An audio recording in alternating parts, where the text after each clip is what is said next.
Welcome to Ballers Baseball on 860 AM. The Answer. It's the penultimate game of the first half, game 47 of 48. The Ballers already first half champions at 35-11, and today we celebrate Oakland Stands Up Day as the Ballers and Mark Kahn announcing them out to the field. It's now time to announce the starting lineup for your first half champion, Oakland Ballers. Taking the field with the Ballers will be the Punishers from the San Pablo Baseball Association.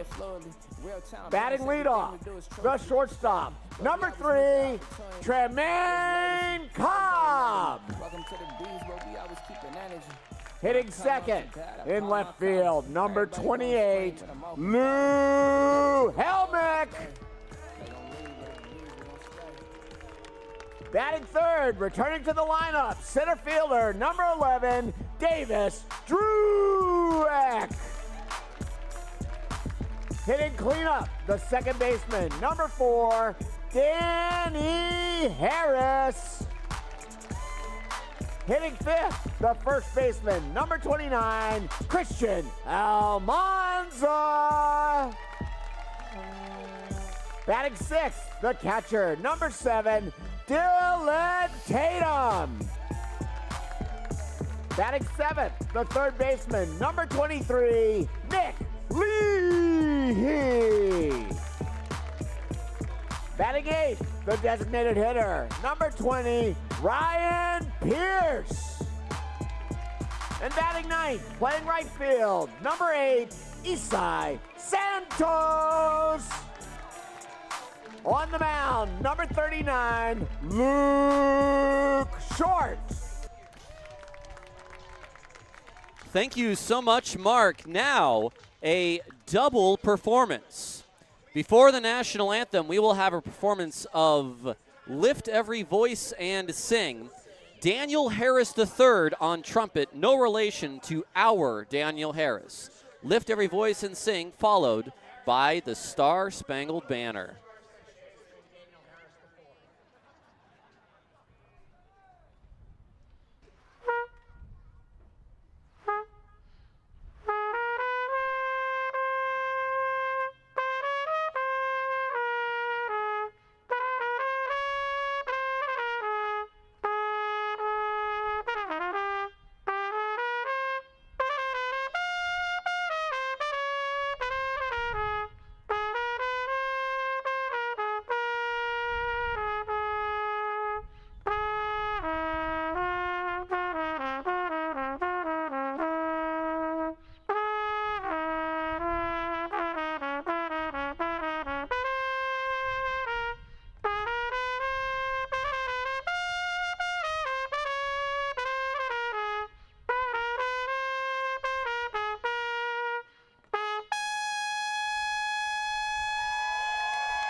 Now that's the way to begin a ball game right there. Daniel Harris III, lift every voice and sing, and the Star Spangled Banner for trumpet today. We've had trombones and now trumpets on this homestand. The Ballers in their Oakland Stands Up jerseys, the black tops, the black pinstriped white pants, and black hats. They are ready to go. They will face this lineup for the Rocky Mountain Vibes. Carter Booth, the center fielder, leads things off, followed by Sam Linscott in right. Austin Chenard, the DH, who hit 19 home runs in the pregame home run derby and then lost in a swing-off to Ryan Pierce. He is the DH. Dane Toffland at third base will hit fourth. Stephen Wilmer in left field. He will hit fifth. Will Butcher at first. He will hit sixth. Alex Adams, the shortstop, hit seventh. Otto Jones, the catcher, will hit eighth. And Tristan Garcia, the second baseman, he will hit ninth. On the mound is Luke Short. Shorty back on the hill since his victory against the Vibes last week. A start in which Short threw 6 shutout innings in the 20-0 victory over these Rocky Mountain Vibes. He leads this team in ERA. Short on this year has a 4.29 ERA, 5-1 in 8 starts, 48 Ks in 42 innings, and a whip of 1.48 on the season. The defense behind him, it's Helmick in left, Druick in center. Welcome back to the lineup, Davis Druick. Santos in right, Leahy at third, Cobb at short, Harris at second, Almanza at first, and Tatum behind the plate. So Druick finally back in the lineup, had not played at all against the Vibes. None of the 10 games these two teams played against each other he participated in. And finally, he is back in the lineup today. That'll bring up Carter Booth, 368, 5 home runs, 33 RBI. To get us started here on a lovely Saturday afternoon. Short from the windup. The high kick and the pitch on its way is a strike at 4:38 p.m. Calling balls and strikes is Jim Richens. He is a new official for us. Bill Shortridge at first and Joe Shields at third. The 0-1 on its way. Booth puts a bunt down. It's a really good one, and he is going to have a leadoff base hit. That is at least the third bunt single for Booth against the Ballers in the last 2 weeks. A 67-degree first pitch.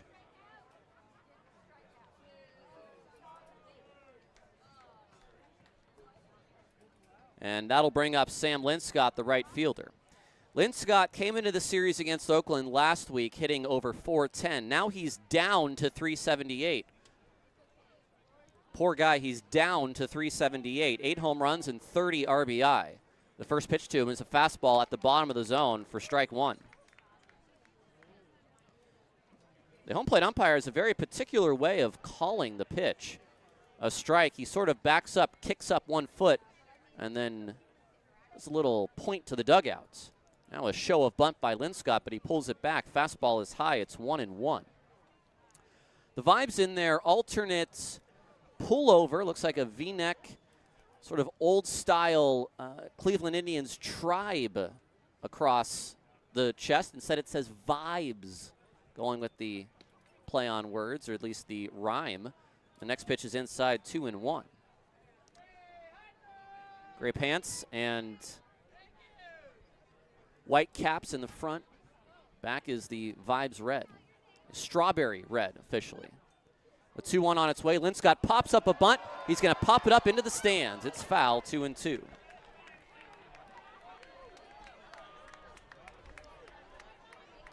Just underway here from Raimondi Park. This is Ballers Baseball on 860 AM The Answer. Great to be back with you.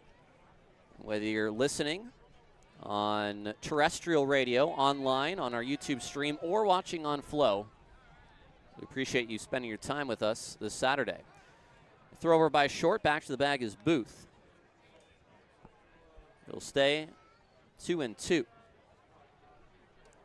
Linscott last night took a 1 for 4, was caught stealing on a stolen base attempt. A lean at first by Booth, and the 2-2 on its way is a swing and a miss. Luke Short K's Linscott, and there's one away.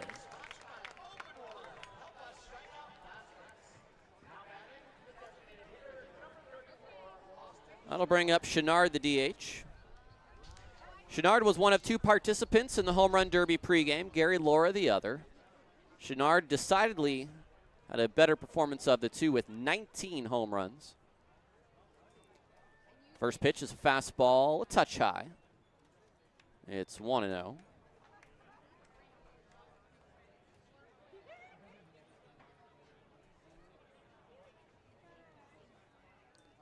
Short to the dish. The fastball there, a called strike at the bottom of the zone. Jim Richens, I'm liking the strike call. It's unique. It's a little, almost like a little in-sync move. Just a little 1-2-3. The next pitch is high as well. Just need a little bit more of a lean back. 2-1, runner at first, 1 away. Short, and throws it over and throws it past Almanza. That's going to be an error by Short. And Booth will go to second.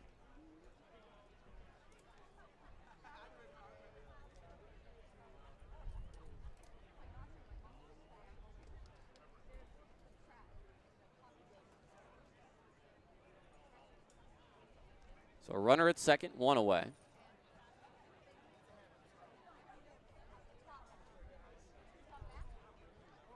Short set.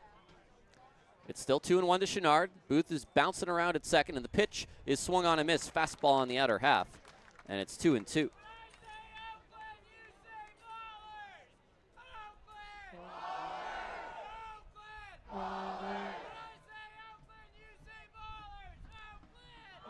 Short set once again. The 2-2 to Chenard is swung on a miss. The good short curveball has struck out back-to-back hitters. And that'll bring up Dane Toffland. Unfortunately, the Ballers didn't choose either of the last 2 hitters for the beer batter. It was the leadoff man Booth who put down a bunt. Here's Toffland, runner at second, 2 outs. I need to update you all, if you did not see the scores last night, what happened in the Yuba Sutter game as the first pitch is fouled back. Missoula had a victory last night against Ogden. And for Yuba Sutter to keep pace, they had to win. Well, they were up 10-5 in the 8th.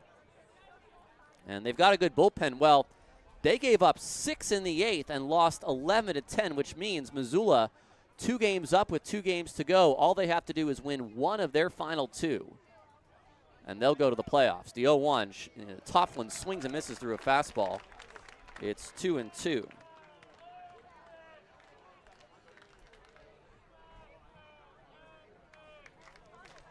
Also, any Yuba loss, and they will also make the playoffs.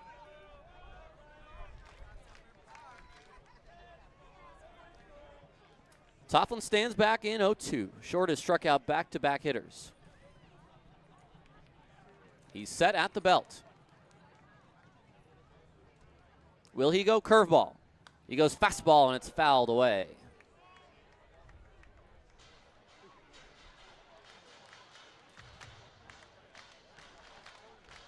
Toffland up to 265, 4 home runs and 34 driven in. So even though the batting average hasn't been as high as he'd probably like it, he is tied for the team lead in RBI. Half swing, does he go? No, says the home plate umpire. Now an appeal, he does not. The ball got so far away from Tatum on the wild pitch that going to third on the play is Booth.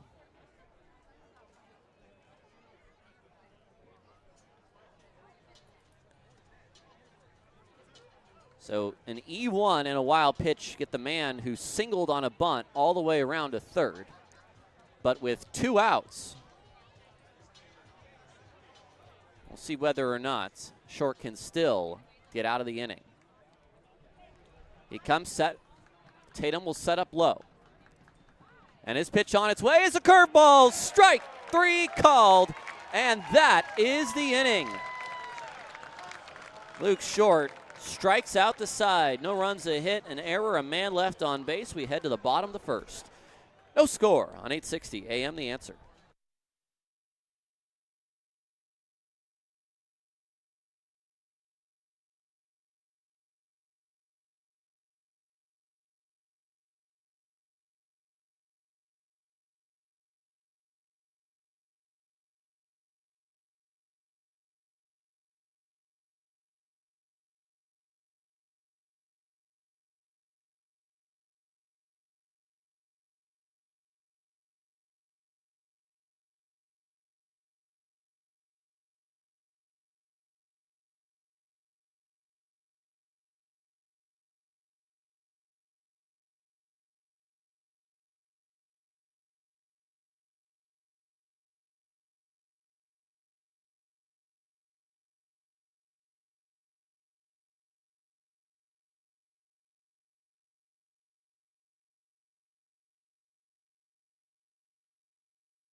Bottom of the first, no score. Here's the lineup for Oakland today. You already heard it from Mark Kahn, but now you're going to hear it from me. Tremaine Cobb leads things off at short, followed by Lou Helmick in left.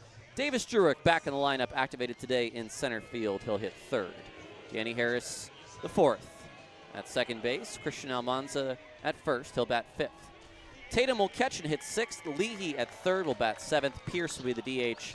He won today's home run derby in the last blast swing off against Chenard. And Isai Santos will be in right field hitting ninth. Trey Morrell, the tall right-hander, is on the mound, 2-1 this year. This will be his second start. 19 appearances in total, a 5.40 ERA. He's struck out 22, walked 11 in 20 innings.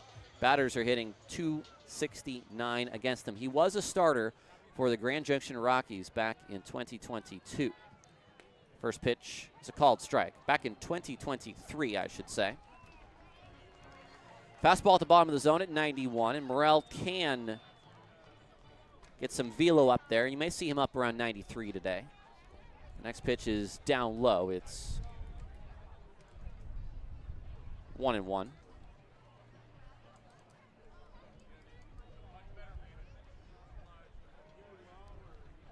Morrell is set. And the pitch to Cobb is swung on and fouled back. That may have just got a piece of the mask of Otto Jones. The defense is Wilmer in left, Booth in center, Lynn Scott in right. Tofflin at third, Adams at short, Garcia at second, Butcher at first, and Jones behind the plate. 1-2 to Cobb. The pitch on its way is a breaking ball high. Cobb at 362, 3 home runs, 24 driven in. 92 total bases, which is fourth most on this squad. How about that? 2-2 on its way. It swung on and fouled out of play.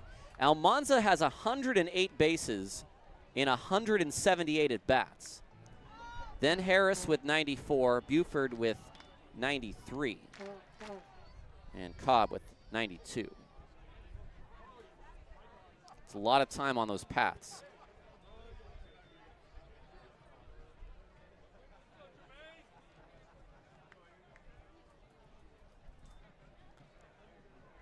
Two-two to Cobb. Jones sets up low and away. And the pitch on its way is a pop-up. This will get out to shallow left. Wilmer is in, and he is under it, and he will make the catch. 1 away here in the bottom of the first.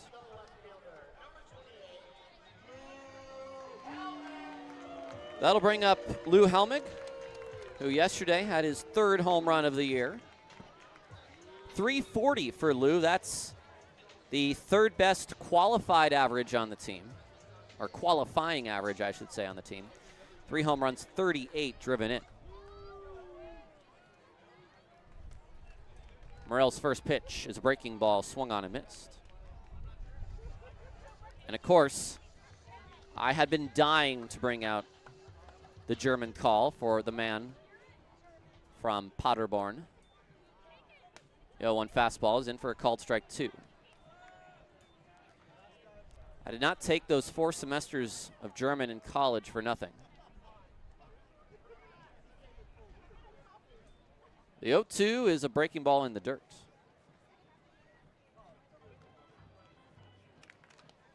No score here in the bottom of the first. Excited to see the first at bat for Davis Druick in almost 2 weeks. Strike 3 right on the inside, and Lou wants to challenge. And, oh, that's going to be awfully close. That is awfully close.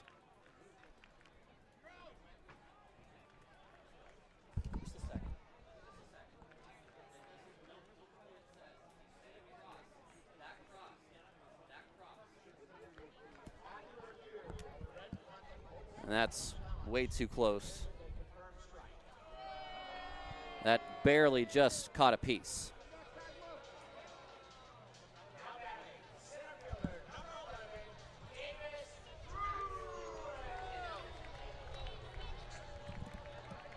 So 2 outs after the strike 3 confirmed call. And here's Davis Druick. Good to have him back. Unfortunately, Michael O'Hara had to go on the IL with a lower body injury of his own. The first pitch is low to Druick.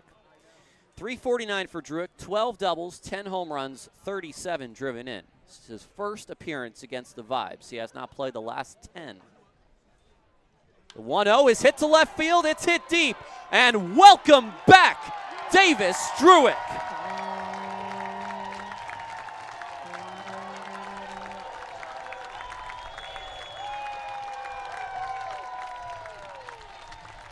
Number 11 with his 11th of the year.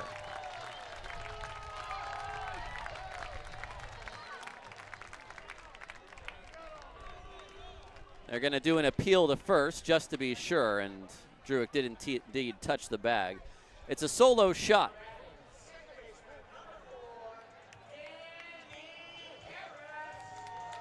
And it's 1-0 Oakland. Here's Daniel Harris IV, of no relation to Daniel Harris III, who trumpeted 2 beautiful anthems before the game, Lift Every Voice and Sing, and the Star-Spangled Banner. First pitch is low in the dirt.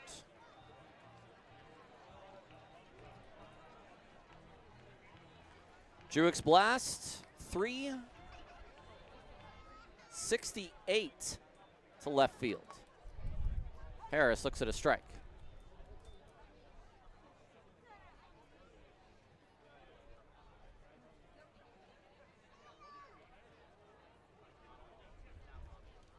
Morel comes set.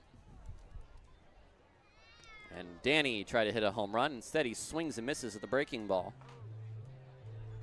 It's 1-2.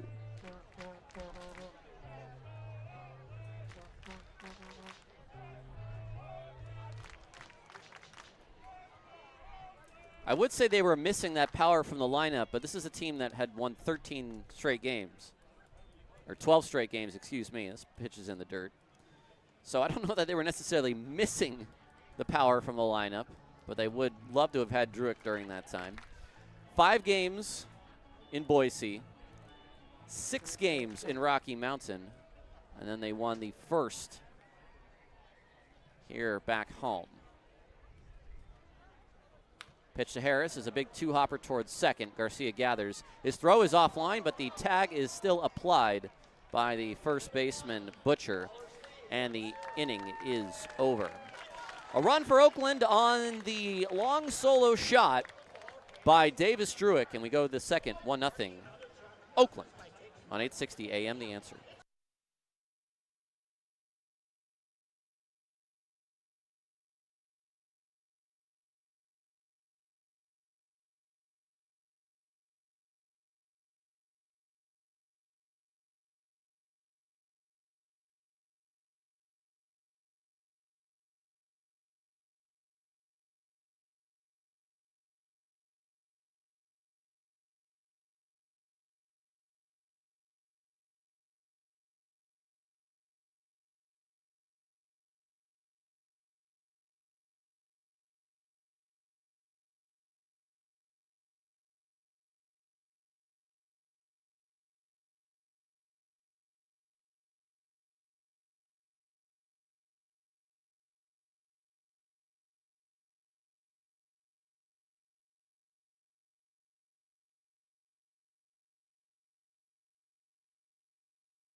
Top of the second, 1-0 Oakland after the solo shot by Davis Druick. It's one thing to see a guy back from injury. It's a good thing to know that nothing has changed for him, who homers in his first at-bat back. Luke Short will see Stephen Wilmer, a switch hitter, Will Butcher, a righty, and Alex Adams, a righty, here in this second inning. He allowed a leadoff bunt single. He then struck out the next 3 hitters. If you missed our home run derby earlier, it was Austin Chenard against the speedy leadoff man Darryl Buggs in the first round. Chenard beat him 19-10.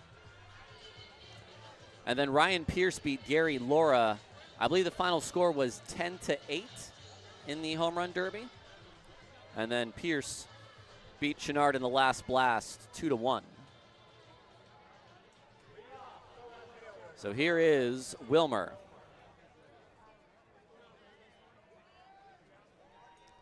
Short's first pitch to Wilmer is swung on and missed. The former baller is batting .211, 6 home runs and 17 driven in. Fastball, nearly the same spot, a touch low.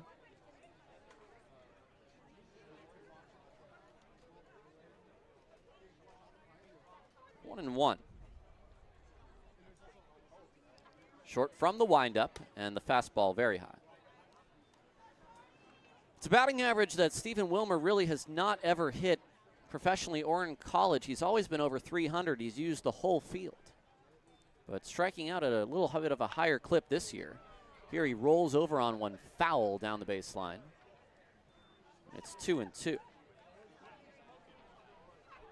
You do hate to see a guy struggle. That's a former teammate of yours, but you can have him struggle against your team. Beat up all the others.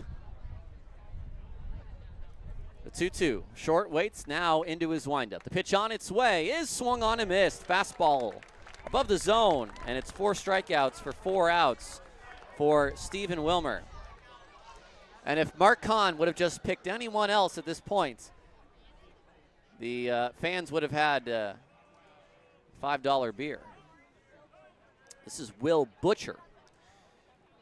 Butcher, I believe, had a pinch hit appearance in last night's game.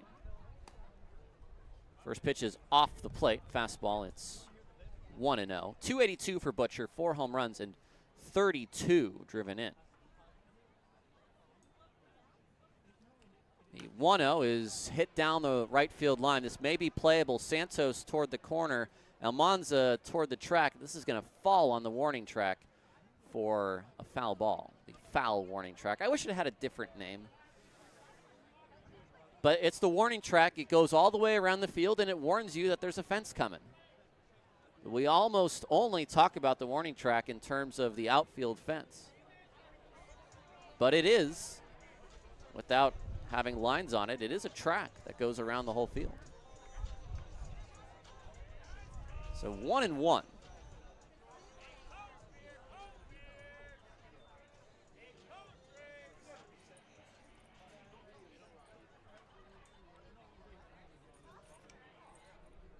Short. Ready. He waits. And now he throws. Fastball. A called strike at the bottom of the zone. It's 1-2. 1-2 the count. Where does Short go from here? Pitch on its way. It's the breaking ball. It's strike 3 called. And that is 5 consecutive strikeouts by Luke Short.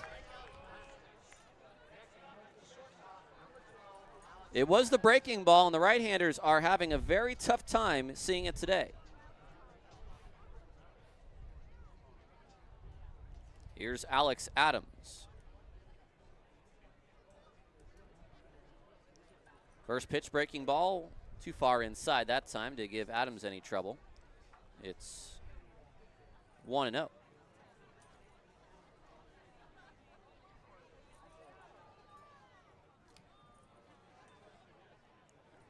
Next pitch, fastball right down the heart of the plate. Adams .333 is batting average. A pair of home runs and 14 driven in. Next pitch, fastball low. 2 outs in the inning, 1-0. The Ballers lead.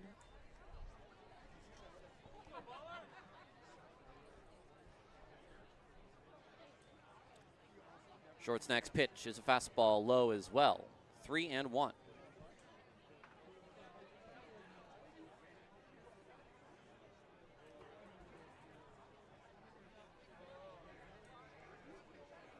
Short's delivery is swung on to left field, hit deep, Helmick over, he is there, he reaches up, he makes the catch. The first non-strikeout out. It's a 1-2-3 inning for Luke Short, and we move on to the bottom of the second. It is 1-0 Oakland.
Bottom of the second, it's 1-0 Oakland. Welcome back to Ballers Baseball on 860 AM The Answer. Glad to be with you and glad to be bringing you this game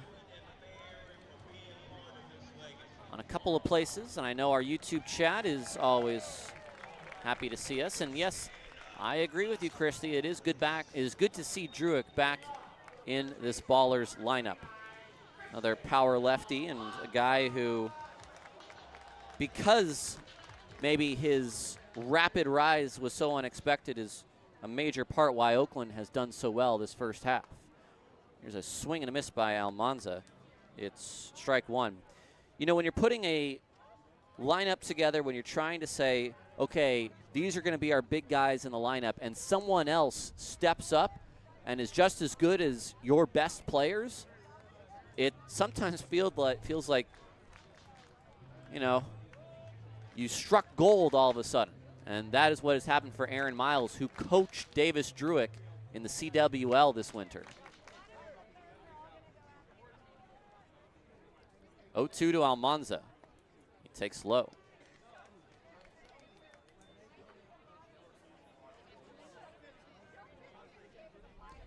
Druick from Katy, Texas. This is down low. It's 2-2 to Almanza.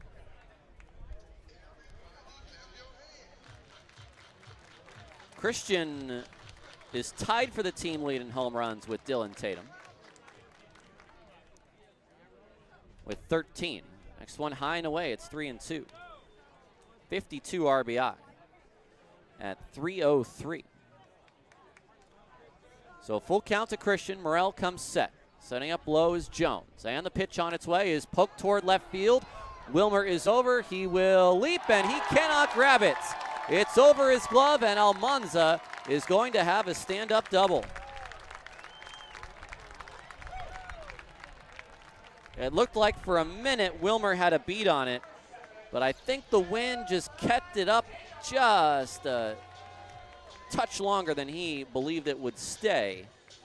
And Tatum will now come to the plate with one of his best friends at second base.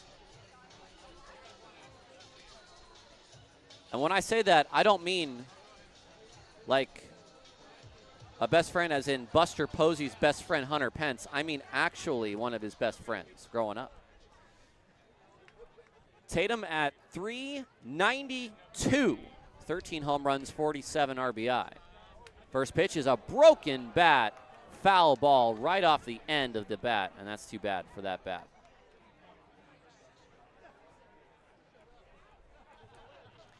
Tatum is still 22 at-bats away from having a qualified batting average. So the 390 does not count for a batting average yet, which is really too bad. Otherwise, he'd be leading the team in hitting. He just has not played enough. He's only started 28 games. And to do the damage he has done in 28 games is ridiculous. 0-1. 48 driven in and 13 home runs. It is ridiculous. A franchise best 10 RBI game this year. Tatum fouls it back. It's 0-2. Leadoff double for Almanza. It's 1-0 Oakland here in the bottom of the second.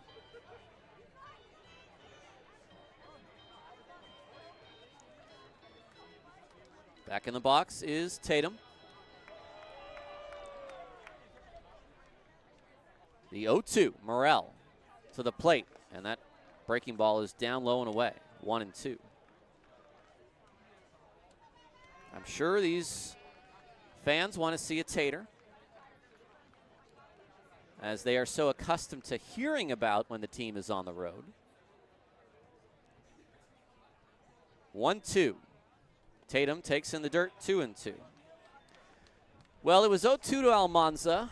Morel went to 3-2, and then Almanza poked a double to left.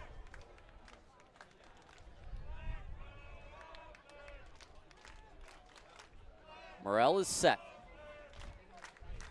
And the pitch. Tatum fouls it out of play. Nice crowd on a Saturday for this Oakland stands-up day.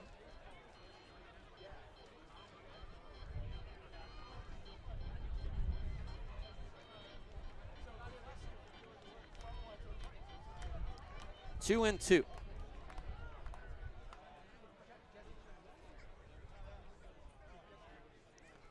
Morel to the plate. Tatum line drive. It one hops Garcia. His throw will go to first. Almanza will head to third. And if Garcia had looked at Almanza, he could have thrown him out at third. That was a little bit risky for Christian to take that on. However, it does end up being a productive out for Dylan Tatum, who moves Almanza over. And now that'll bring up Dylan Tatum Jr.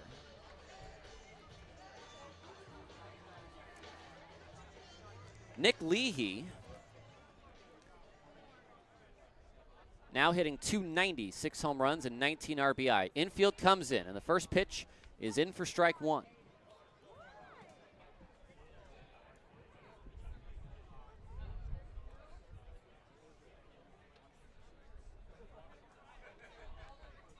Oh, 1. Leahy takes low. Man at third, one out. His job is just to hit a fly ball, just anything out of the infield. The whole of the team is on the grass. And the pitch, Leahy, line drive, left field, base hit, 2-0. That was a great swing, 91 down and in. And he sent that thing out from the bat at 104.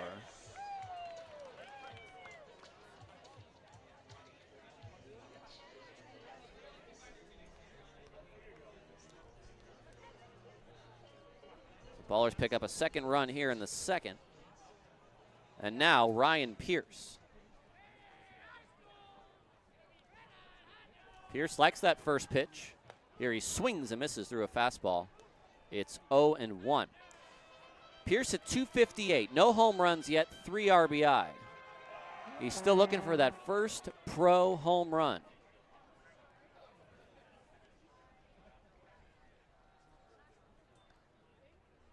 Breaking ball fouled away. He reached after that one. It's 0-2. Man at first, one out here in the second.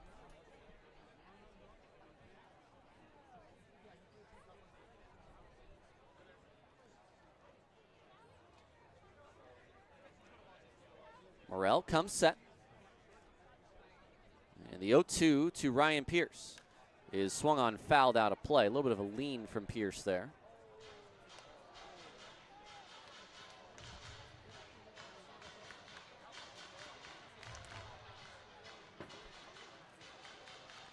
Druick, a home run in the first for the first run, and now Leahy, who's at first, the RBI single. Another 0-2, Leahy on the move, and the throw down is not in time. A delayed steal. Either that or once the secondary was in, I think that was a full delayed steal by Leahy because he took a big secondary and then ran.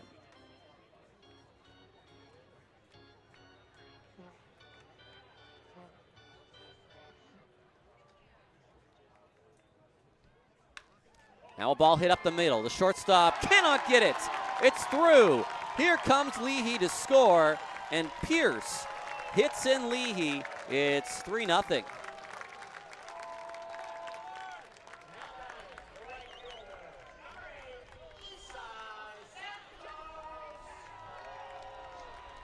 That'll bring up Santos. Seeing eye single under the glove of Adams, who just could not get down in time. So a runner at first. And once again, with just one out.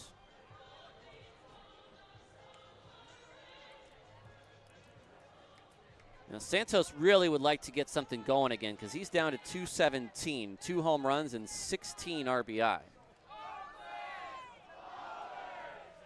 First pitch is fouled off of his leg. He still has an on-base percentage at .368, so he's still getting on base. Yesterday he drew a walk, did not strike out, so he does have more walks than strikeouts through 106 at-bats. The 0-1, high and away.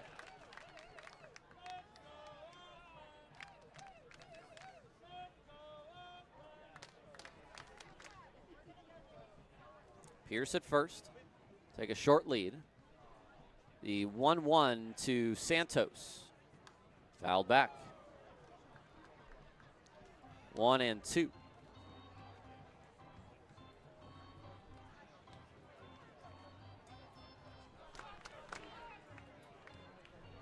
(3-0) Oakland. Morel ready. Setting up high, and in is Jones, and the pitch comes out over the plate, and Santos smacks that to left. It's now 3 straight hits and 4 in the inning.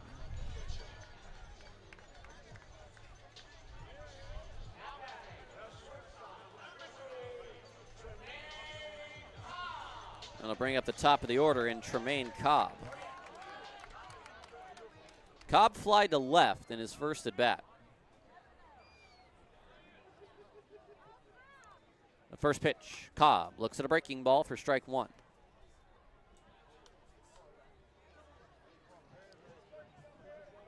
Oh, 0-1.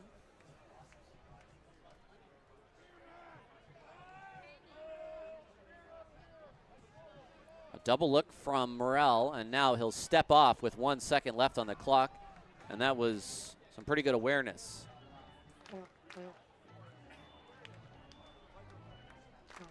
Defense playing behind the runners on the infield. Outfield plating straight up against Cobb. Takes another breaking ball. This time low, it's 1-1.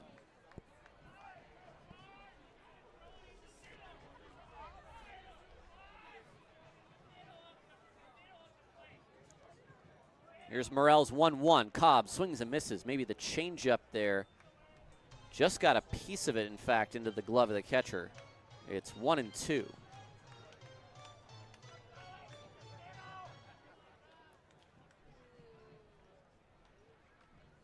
comes the 1-2. That is strike 3 called at the bottom of the zone, and Cobb has gone looking.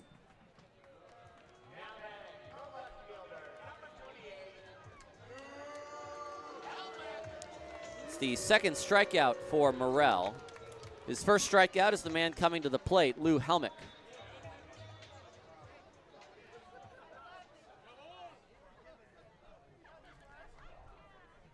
The first pitch to Helmick. He Takes it in the dirt, and it gets away from the catcher. It's a wild pitch.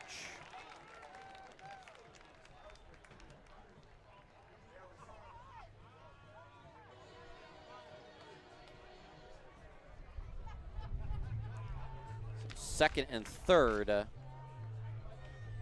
for Oakland.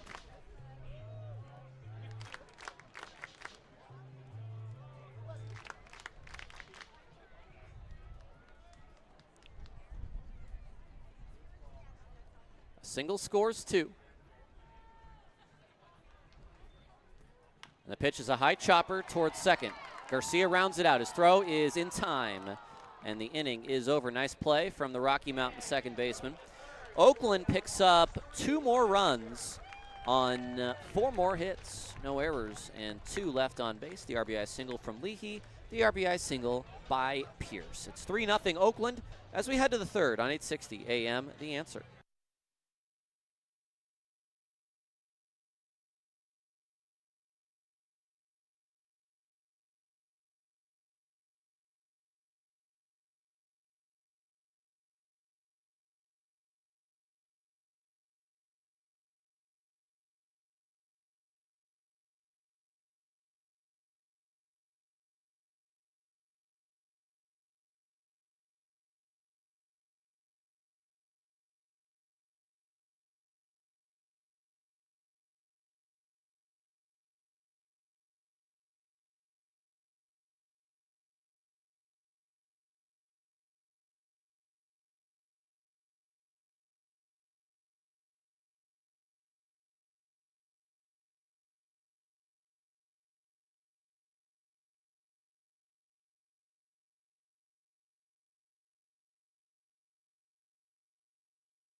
Top of the third. Hope you're all enjoying your Saturday afternoons or maybe late evenings if you're watching elsewhere in these United States. It's 3-0 Oakland in the top of inning 3, and Luke Short will face Jones and Garcia for the first times, and then it'll be Booth, leadoff man, the only player that's been on base, the only player who's got a hit for Rocky Mountain so far. Face him for a second time. Jones, the catcher, had a pinch hit appearance last night.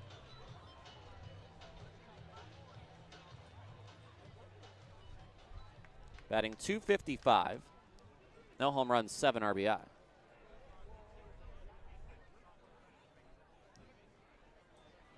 Here comes Short's first pitch. Fastball high, it's 1-0. One more game tomorrow. That's a 1 o'clock start. Breaking ball inside, 2-0.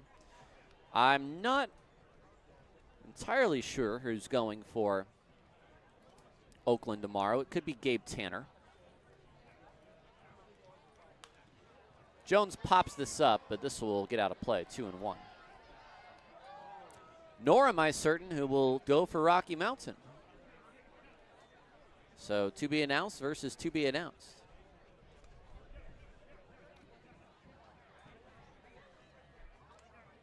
Swing and a miss. Fastball, top of the zone, 2-2. Shorty struck out 5 batters through the first 2 innings thus far. Let's see if this is the good curveball. It is! Swing and a miss.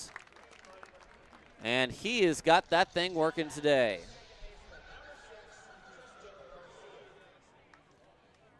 Here's Garcia. All 6 batters he's struck out today are righties.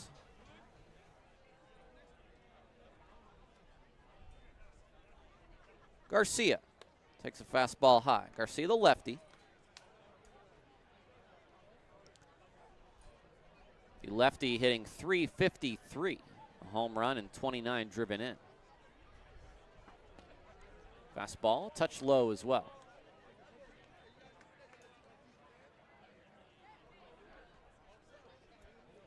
(2-0) to Garcia. Short from the windup. The next pitch bounces. 3-0 Oakland here in the top of the third. One away. Bases are empty. Leahy at third is in on the grass. Garcia looks at ball 4. And it's a 4-pitch walk. That'll bring up Carter Booth, which these fans will suddenly have some of their ears perk up, knowing that he is the beer batter.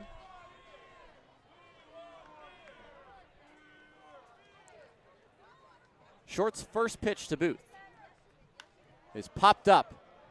This is on the infield. This could be infield fly. It's shallow left.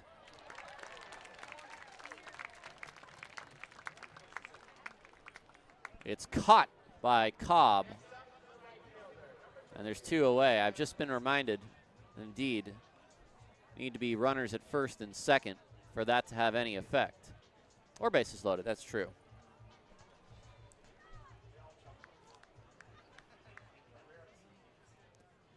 Mark 1 on the chalkboard for Mark and Booney. First pitch is high. Tatum wanted an appeal, did not receive one on the check swing. 2 outs in the inning for Lynn Scott, who struck out swinging. His first strikeout. Luke Short. A good short curveball in for strike 1. I mean, it's working like a drop curve right now, which you don't really hear about these days. Everybody wants to say sweeper. Swing and a miss on the fastball. Lynn Scott took a mighty hack and came up empty. You're going to look back and you're going to think, how the heck did I swing through 87? And then you do.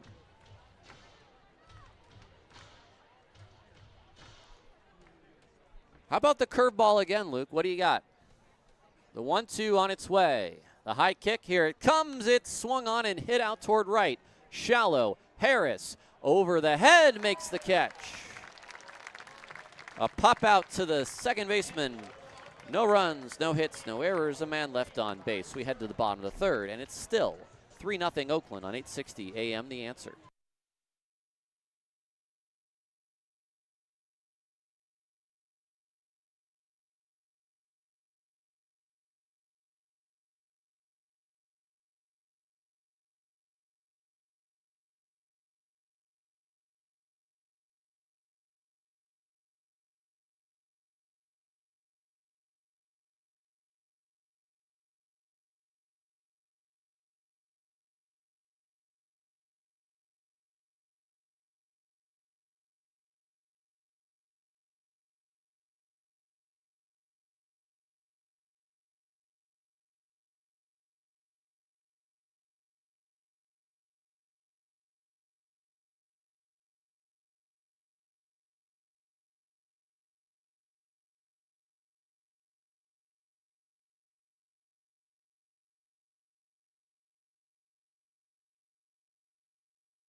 Bottom of the third, 3-0 Oakland leading Rocky Mountain. I'm Tyler Peterson on 860 AM The Answer, 860amtheanswer.com. Other streaming radio apps, whatever you use, maybe it's iHeartRadio. Also on YouTube. Also on Flow. And we're also sending a transcript of this through Morse code to be received at your local train station so they can move those boards around like in the movie 8 Men Out.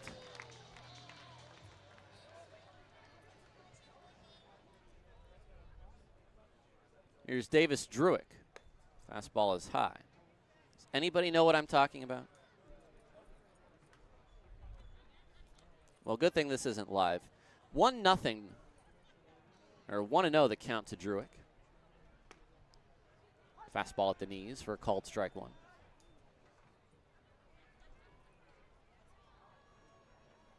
Well, you could be listening to this after the fact, and then it wouldn't be live.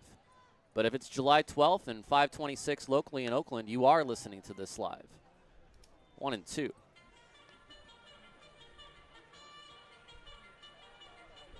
If this is 5 years from now, from the year 2030, and you've happened upon this VOD on YouTube, then congratulations to you. The 1-2 is strike 3 called on the outside to Druick. And that's the first out of the third. So 3 Ks for righty Morel, and they've all been looking. They've been to the top 3 hitters in the lineup, Cobb, Helmick, and Druick. Here's Harris, who grounded out to second base in his first at-bat. Morel's first pitch. Harris swings and fouls it at the plate. So 2 days left. Who will be the other team going to the playoffs alongside Oakland? We are the earliest game to start. Actually, I tell a lie, because there was a 10 a.m. game today in Colorado Springs. The Hawks beat the Sky Sox 10-3.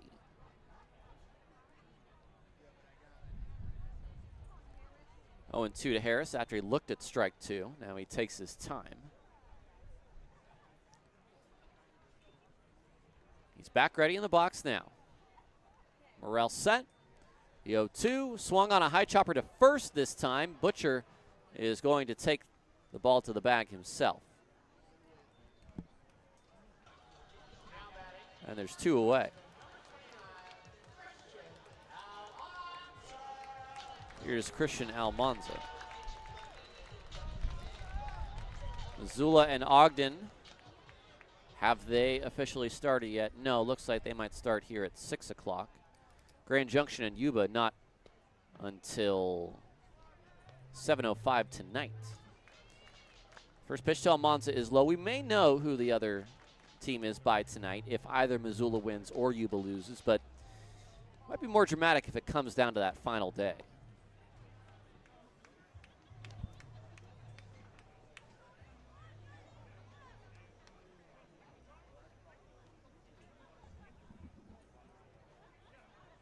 Two 2-0 the count. It's big cut and a miss by Almanza. It's 2-1.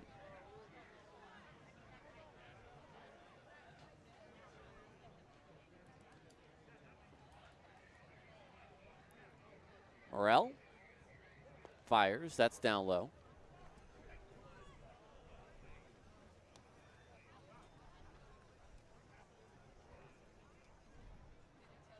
It's now 3-1.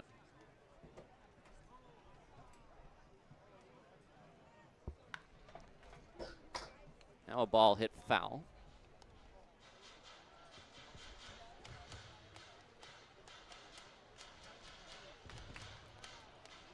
Two outs, full count.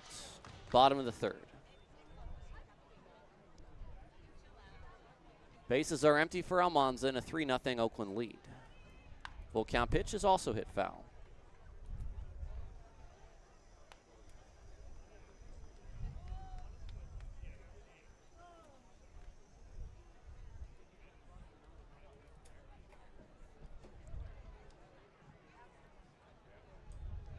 We are ready once more.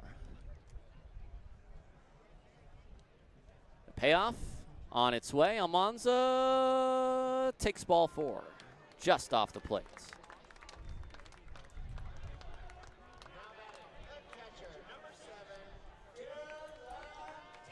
So Tatum will bat with Almanza on base.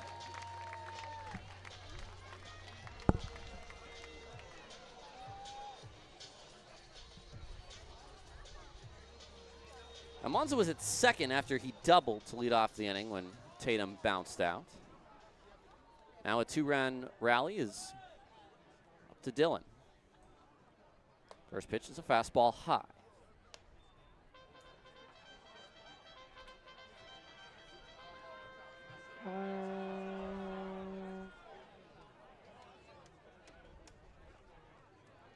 Jones setting up low and away. He 1-0 in the dirt, 2-0.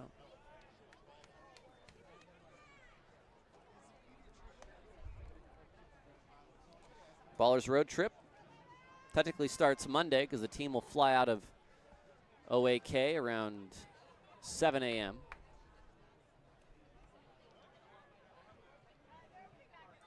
Two-0. Check swing, half swing, foul ball, 2-1. But I understand 6 o'clock start Pacific time on the games Tuesday through Saturday in Kalispell. And then a noon game Sunday, all with Nevada calling. 2-1, Tatum takes off the plate, 3-1.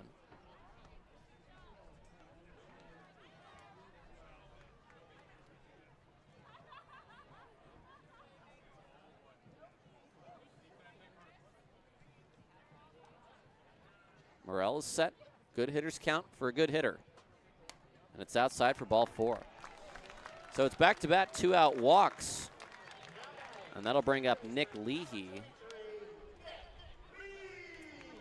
Leahy had an RBI single in the second and then stole a base.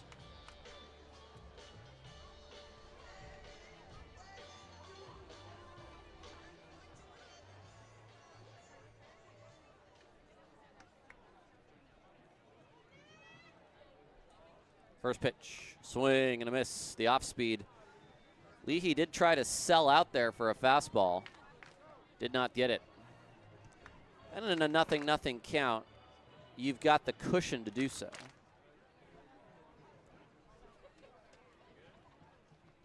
Oh, 1. Down and away.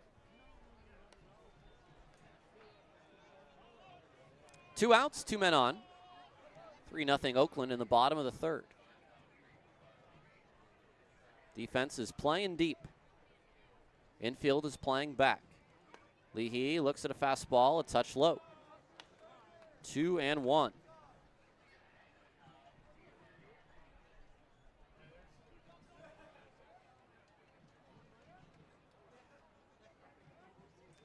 Stepping off is Morel, who nearly got himself into a 3-ball count without doing anything.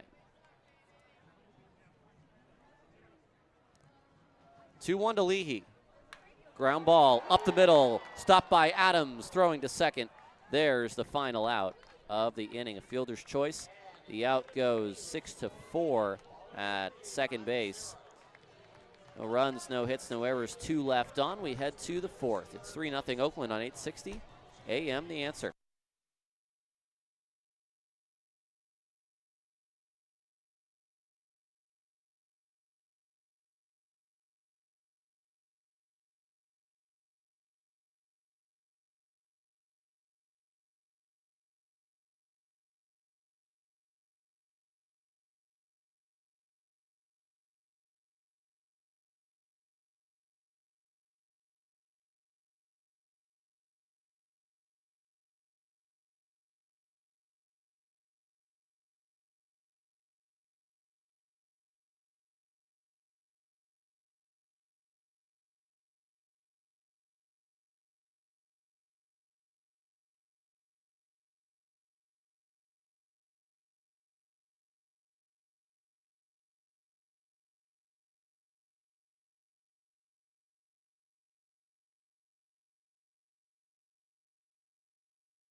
Hope you're enjoying yourself on this sunny Saturday in Oakland, or hopefully favorable conditions in wherever else you're listening or watching this ball game. It's 3-0 Oakland. Day after shutting out the Rocky Mountain Vibes 9-0. They've held them scoreless for another 3 innings here.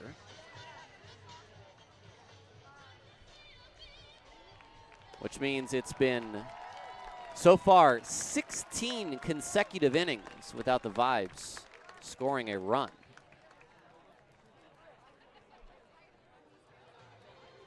Chenard, Toffland, and Wilmer.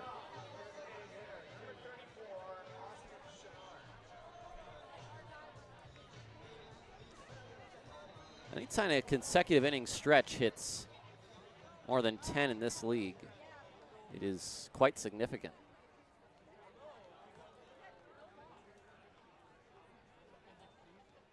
Here's the first pitch to Chenard.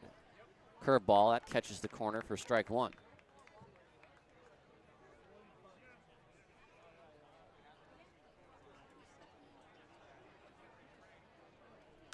Just another curveball. This one hit out of play. It's 0-2.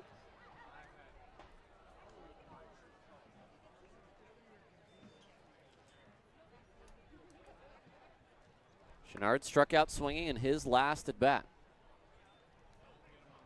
Pitch on its way. It's swung on, hit to right field. Isai Santos is there, and he will make the catch for the first out.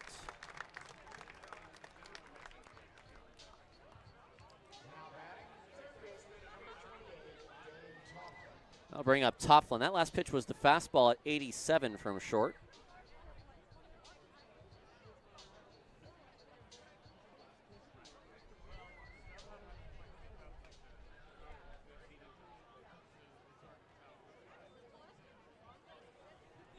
First pitch to Tofflin is in the dirt.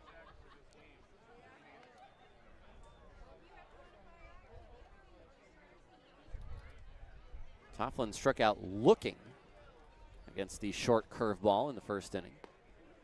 He takes a pitch inside, 2-0. Short's had some great performances in this first half. 4.29 ERA, the best ERA by a starter on the team.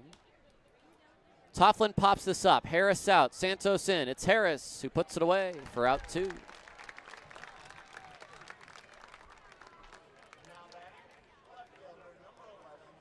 But there was a time this season where he did not have his best stuff early on. There were a couple starts where he didn't even get to the 5th inning, much less through it, and was not in the zone.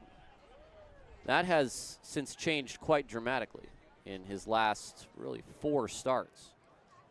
Swing and a miss by Stephen Wilmer. It's 0-1.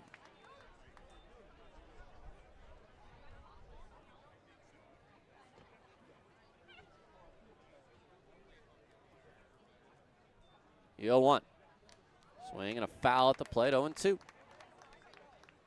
Wilmer will chase the fastball high.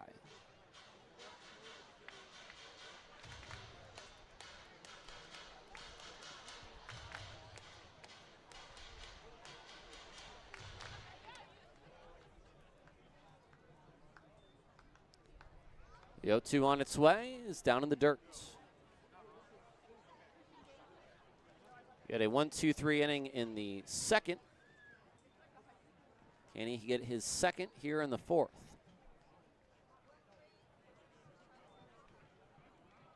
Pitch on its way. Wilmer sends this in the air. Shallow center field. Who's it going to be? It's going to be Druick, who puts it away for a 1-2-3 4th. All 3 via the flyouts. We'll take a break and come back for the bottom of inning 4, 3-0 Oakland on 860 AM The Answer.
Three 0 Oakland here in the 4th, and we thought it may be a little bit of a bullpen game today. Didn't know how long Morrell was going to go, but as it turns out, 3 innings will be his max today as Cole Stallings comes out of the Rocky Mountain bullpen to take over here in the 4th. So Trey Morrell goes 3 innings, allows 5 hits, 3 runs. All are going to be earned. 2 walks and 3 strikeouts. Stallings has pitched already in this series. You saw him earlier this week. He's only ever pitched against Oakland because all 3 of his appearances have come in the last 2 weeks. 4 1/3 innings, 6 hits, 6 runs, 5 earned, 2 walks, and 2 strikeouts. That'll bring up Pierce, who had a RBI single in his lone at bat off of Morrell. He'll be followed by Santos and Cobb. First pitch to Pierce. It's a breaking ball, line to short. It's caught out of the air by Adams, who throws to first. And it was a line out. So he just wanted to get the little 2-factor authentication on that out. And the line out is a 1-pitch out here in the 6th, excuse me. First pitch to Isai is down low.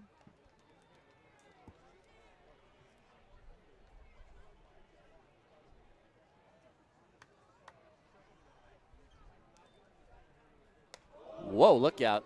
Santos nearly gets hit by the pitch.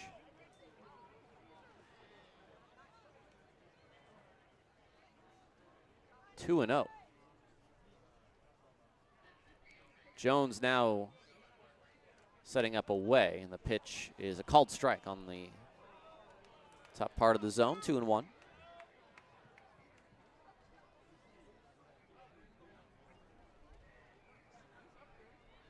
Stallings kicking the pitch. 2-1 is outside. 3-1.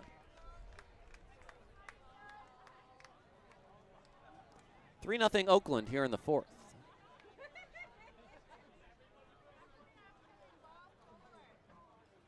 Santos swings, grounds this foul too early on the breaking ball that time.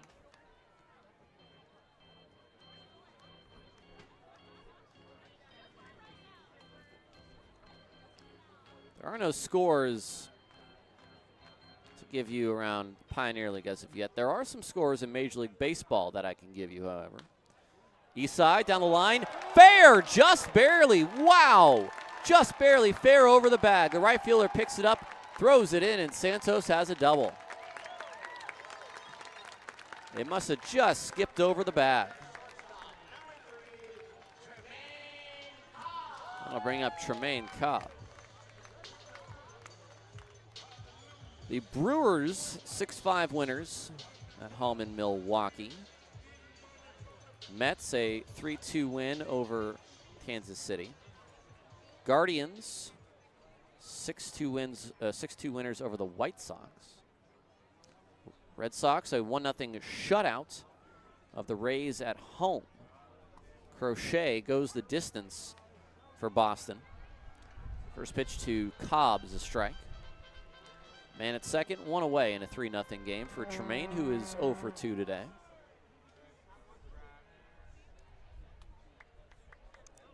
Stallings fires, and the breaking ball is swung on and missed. Reds 4, Rockies 3 at home. Reds with a walk-off over Colorado.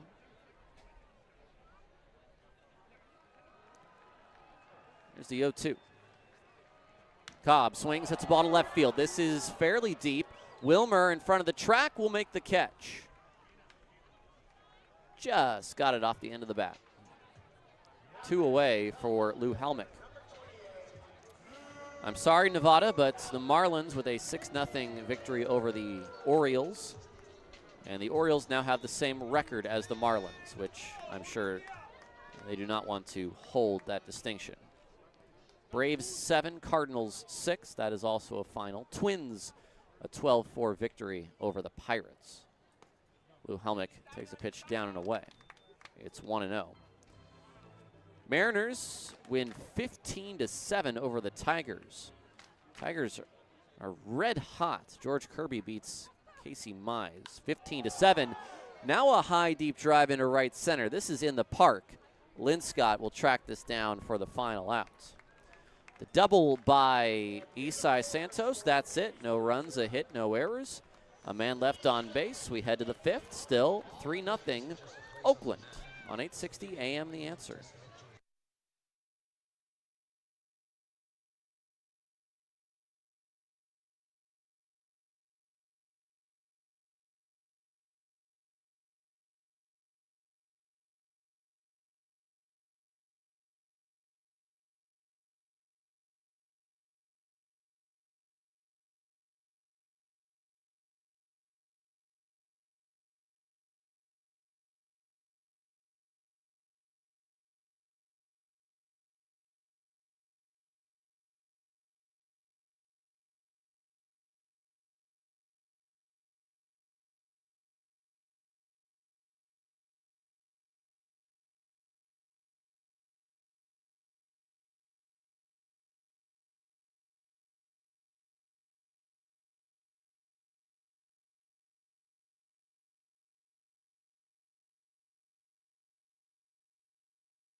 Top of the fifth, Ballers and Vibes in the second to last game of this 12-game series. It's been almost all Ballers as well, as they have taken 9 of the first 10. And the only game the Ballers did not win was a game in which they led by 4 runs in the 9th and lost in the knockout round. So you can say that Vibes haven't even beat the Ballers in regulation this year. They trail 3-0 to Oakland. It'll be Butcher, Adams, and Jones.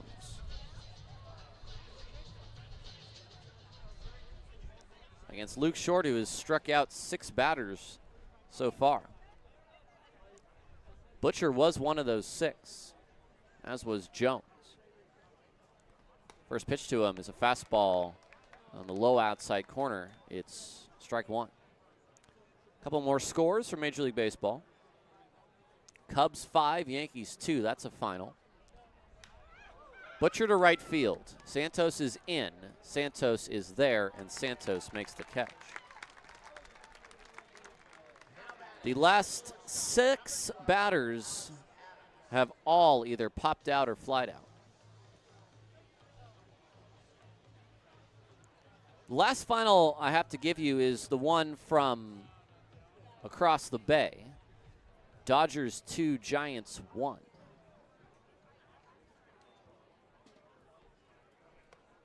Breaking ball a touch high to Adams. It's 1-0.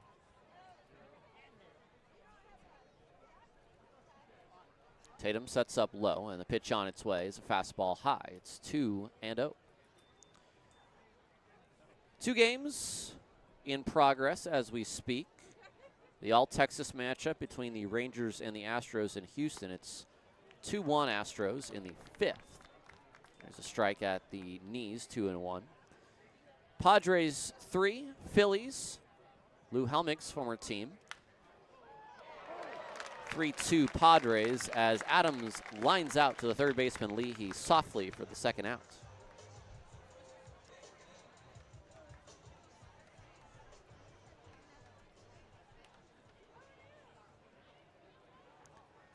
Two fairly quick outs, and here comes Jones.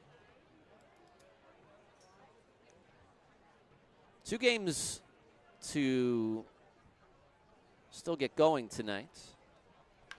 Ground ball, Trey Cobb on the backhand. His throw across the diamond on a hop is slightly ajar. And Jones reaches on an infield single.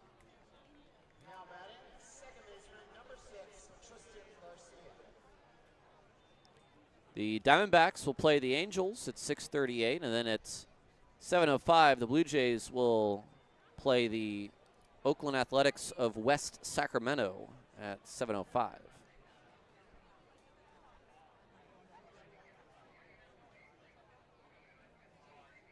Here's Garcia. Short's first pitch is a breaking ball outside for ball 1.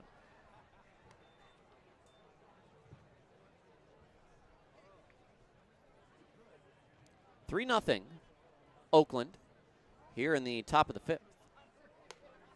Next pitch is also high, 2-0 to Garcia. The single for Jones was the first hit since the first batter of the game, which was a bunt by Carter Booth.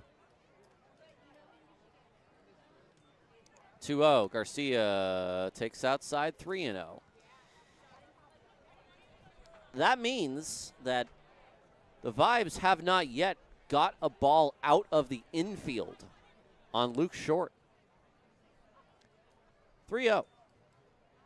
Garcia looks at a ball high. It's 2 4-pitch walks for Garcia in this game. And this is the first time that Rocky Mountain has had multiple men on base.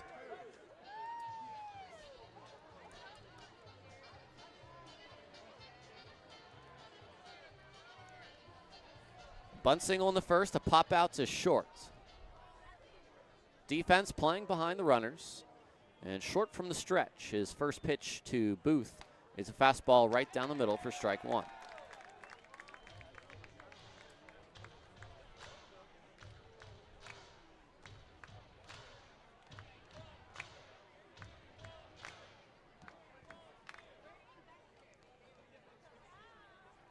The 0-1 is high. You may not notice it, but it is there to be said that Booth is the potential tying run.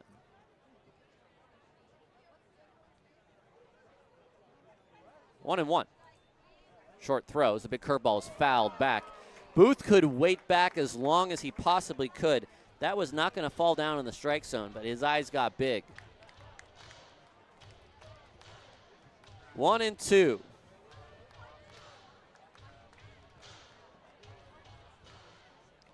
Booth is ready.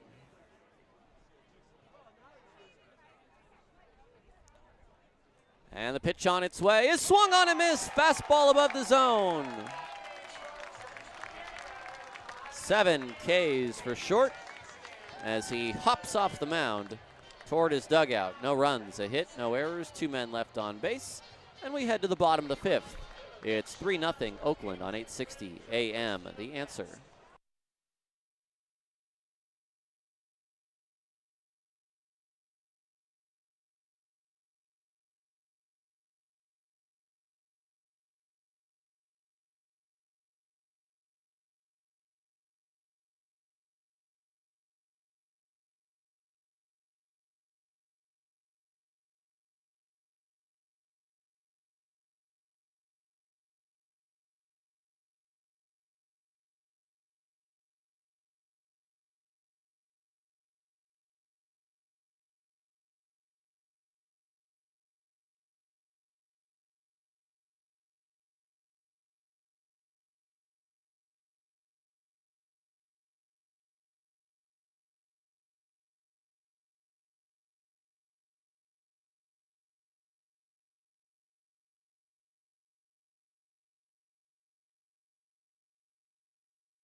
Welcome back to Ballers Baseball here in the bottom of inning 5.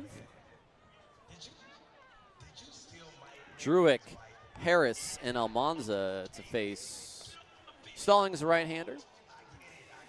It is time now for the question on the answer.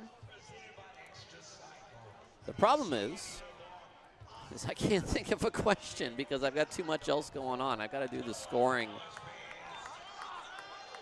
I've got to take care of a few things today because we are still a little bit shorthanded. So if you got questions today, go ahead and ask them. Keep me busy, keep me company. Jeff and Nancy, I was not able to get a Magic 8 Ball today because I am just too darn busy. We got travel coming up. There's a lot of things to be taken care of recently. Here's Druick. First pitch, breaking ball is down low. I can't even get every single pitch on the live score. I'm just getting some of the results. So it goes. 3-0 Oakland. Druick takes slow, 2-0. His 11th home run in his first at bat in the first inning. He's 1 for 2 today.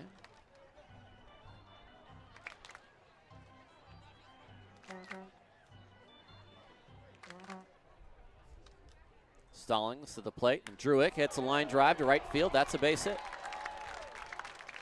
Boy, it's good to have him back. Next up, second baseman, number 4, Danny Harris. Oh, Alexander Hamill, I love this. Favorite Black Panther initiative. It is Oakland Stands Up. And I'm really actually loath to say that I am really not as educated on the initiatives of the Black Panther Party in the civil rights era. Most of my research that I've done in my life has been around Dr. King and other leaders of social justice. I am very poorly educated in that area, so unfortunately I cannot answer your question. However, if you would like to put forward yours, please let me know. Here's Danny Harris. Harris is 0 for 2. School breakfast program. There we go. That sounds excellent. Kathy, it's okay. No, I will get a Magic 8 Ball. I don't need anybody buying me Magic 8 Ball as much as I do appreciate it. It's okay. You're bringing it tomorrow? Okay. If you're bringing it tomorrow, then if you want to donate it to the broadcast, I will not stop you. You bought one for us? That is very kind. Okay. All right. All right. That is very kind. 2-1 to Harris. Pitch on its way. Harris to left field. Wilmer at the track. He will make the catch. Xavier Garcia, Dr. Pepper or Pepsi? I am partial to the Dr. Pepper. However, in that same breath, I will say that if it's wild cherry Pepsi, I may have to stop and think a little harder. Here's Almanza. First pitch is down low. 3-0 Oakland here in the bottom of the 5th. No runs on 2 hits, no errors for Rocky Mountain. 3 runs on 7 hits and 1 error for the Ballers. Stallings throws and Almanza swings and misses at the breaking ball. This is our question on the answer segment. And I've got a lot on my plate, so if you want to bring the questions to my plate today, I'll try to answer them.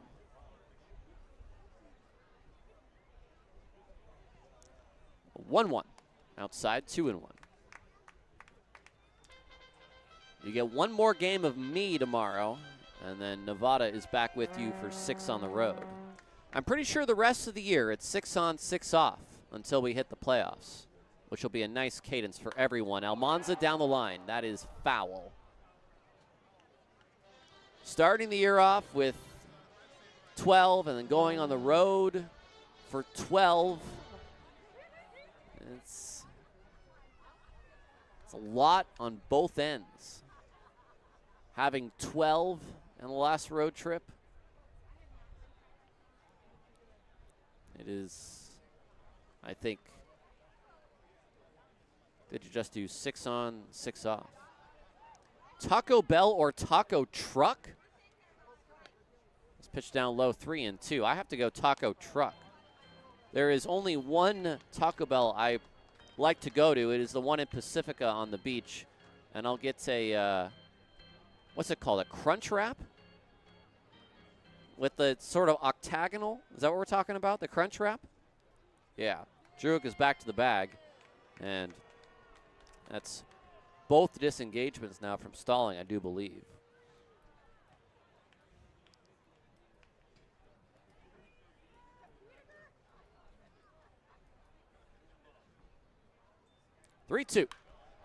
Base hit to left field. Druick was on the move.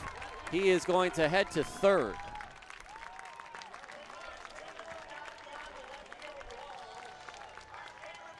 Hey, the firefighters are here beyond the left field wall. So good to see them. Runners at the corners. A taco truck for sure. And I'll say this as well. On Fillmore Street, after hours in San Francisco, if you are out having a good time on the weekends, there is an excellent quesadilla maker by the name of Luis who spots himself up on that street. He and his wife make delicious quesadillas and pupusas. I would highly recommend the two of them. Tatum a ground ball towards short. Adams has no play. Almanza will head to third. He is safe. Tatum has the second.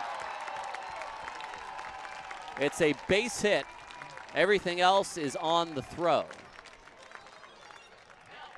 It's an RBI for Tatum.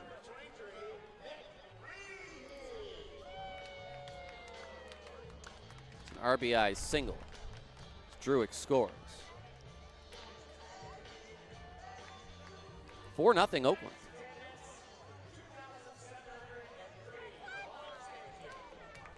$2,703 tonight.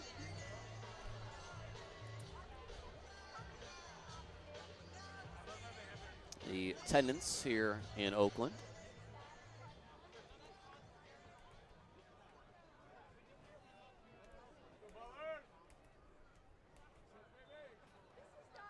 Leahy a swing and a miss. It's 0-1, so it's Almanza at third, Tatum at second. Leahy at the dish. The infield is in.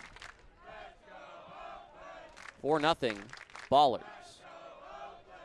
Stallings pitch, a curveball in the dirt. This time Leahy lays off. It's 1-1. Tatum's pitch was so slowly hit that the third baseman tried to get over, couldn't. The shortstop got to the ball, went under his glove, but Tatum was likely going to be safe no matter what. Once it got under the glove, Almanza went to third, the throw went to third, and then on the throw to third, Tatum goes to second. Leahy fouls that away, and it's now 1-2. So run in here in the fifth.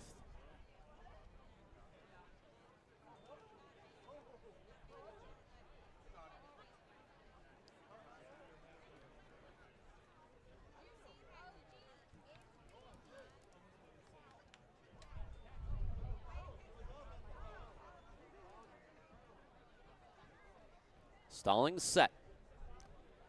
The 1-2 to Nick Leahy. Chopped foul.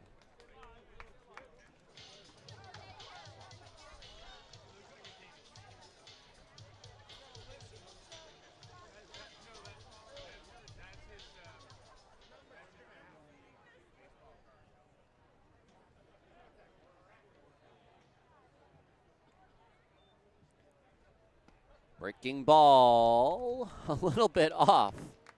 Not all that far off. And Rocky Mountain has used the challenge. Why not?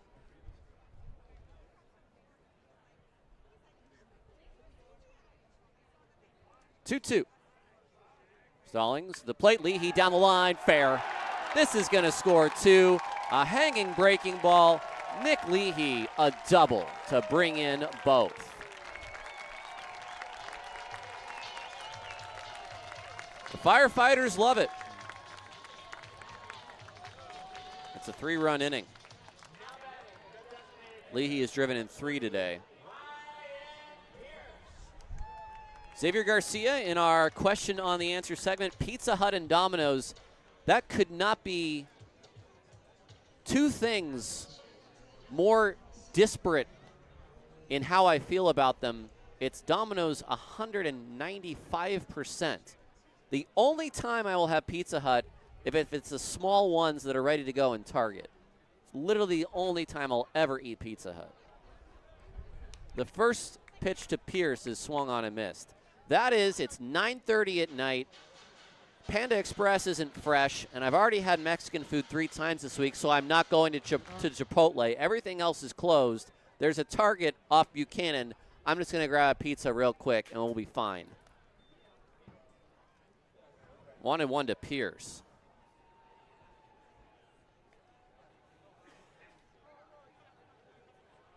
Baseball season will do that to you sometimes. Pierce, a ground ball foul.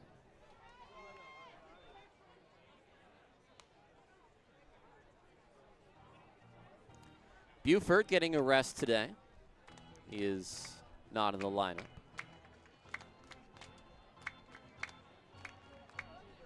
Leahy at third and Pierce the DH. Pierce is 1 for 2 with an RBI single. Here he's in a 1-2 count. Swing and a miss. Fastball above the zone.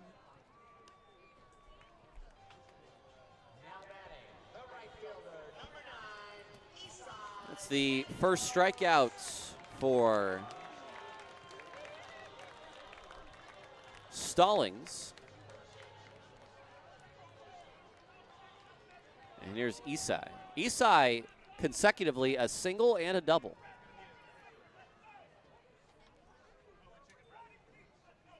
First pitch off the plate. It's 1-0.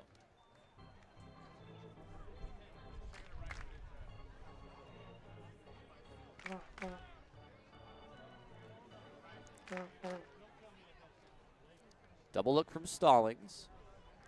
Pitch to Isai is a nice breaking ball that cuts in for strike 1.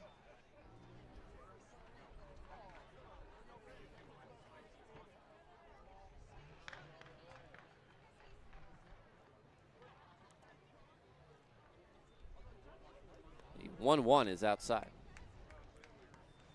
2-1.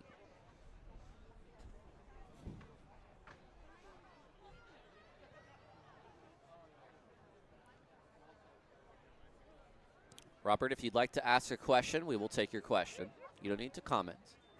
2-1. That's off the plate. It's 3-1. All manner of questions are welcome on a Ask Tyler Anything.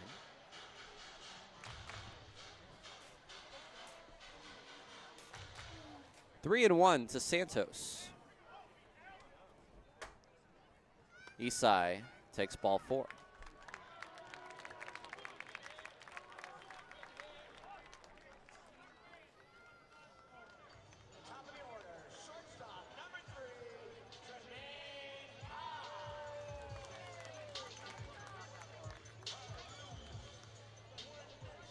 So men at first and second now for Tremaine Cobb, who is uncharacteristically 0 for 3.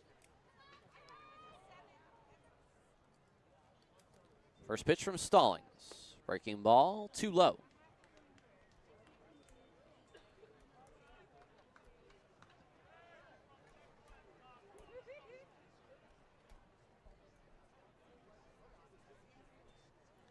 One 0, Cobb takes high, 2-0.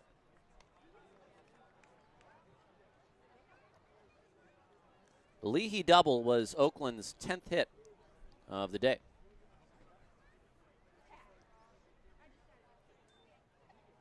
Next pitch is fouled at the plate. 2-1. 6-0. Oakland, it's a 3-run 5th inning thus far. Stallings, who came into the 4th, likely has a scripted 2 innings that he must pitch today in a bullpen game. 2-1, Cobb takes low, 3-1.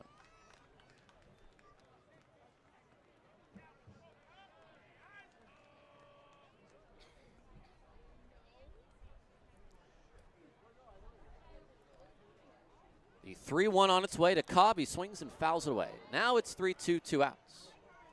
And now the runners will be on the move.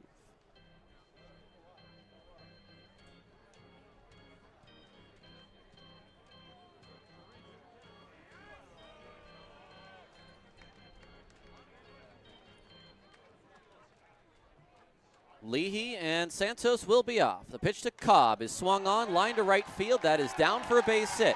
Scoring is Leahy, to third is Santos, and Cobb picks up his first hit His first RBI of the day. It's a 4-run inning, and it's 7-0 Oakland.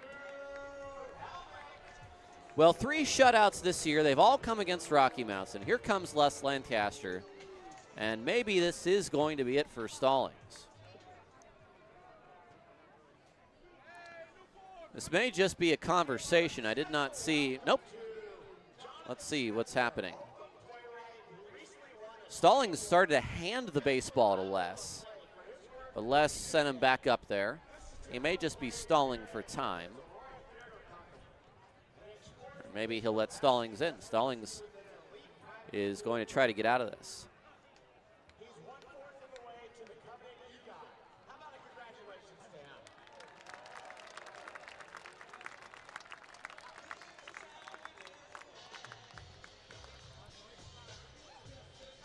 So it's going to be Stallings against Helmick. Helmick is 0 for 3. He's the 9th batter of the inning. First pitch is off the plate.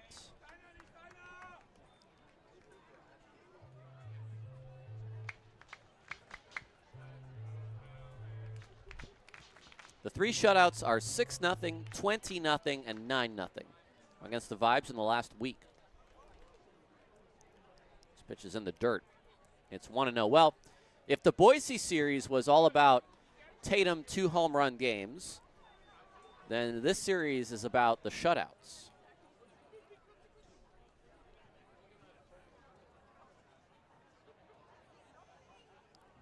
(2-0) to Helmick.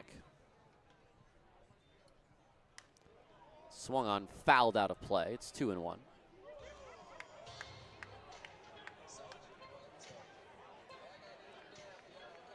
Now, if you play Soldier Boy in between pitches,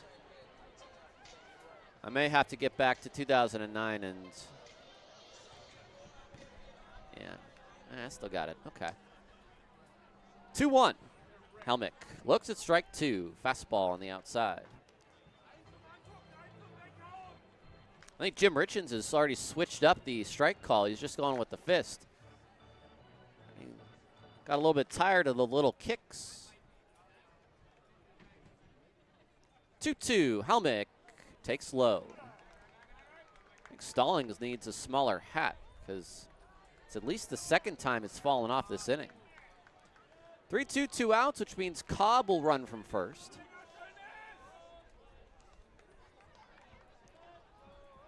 And the payoff on its way. Helmick swings, hits a ball to center field. Booth tracking it toward the track, and he will make the catch.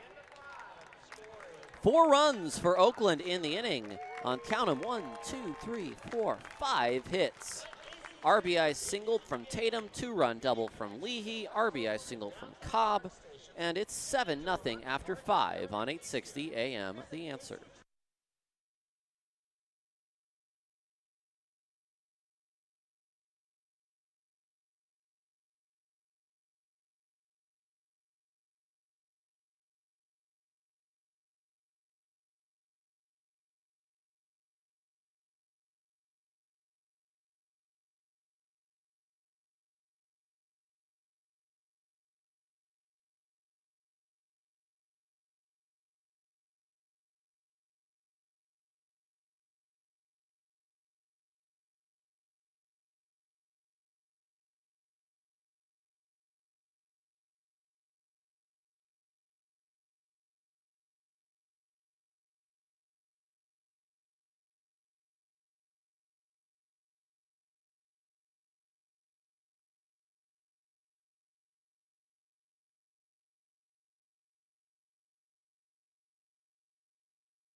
Top of the 6th, Shorty still on the hill. He's now working with a 7-0 lead.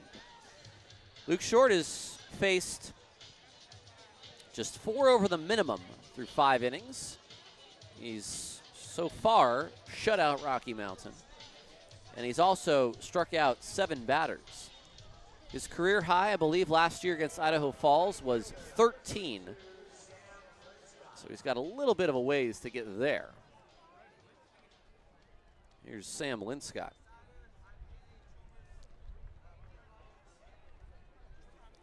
I will take a couple more of these questions that have already been asked, but then we'll close our AMA segment. Linscott to center, well hit. Druick in front of the wall, makes the catch. 1 away.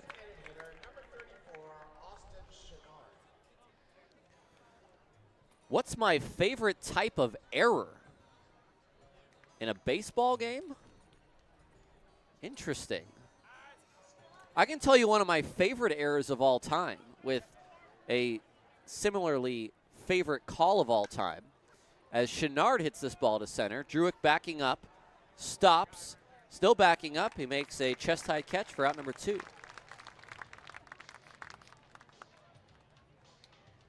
It was Giants against Dodgers. Cody Bellinger got a throw to first base and then tried to throw to third and sent it about 40 feet over the third baseman's head to allow a run to score. There was a great call from John Miller on that play. Toffland takes a strike.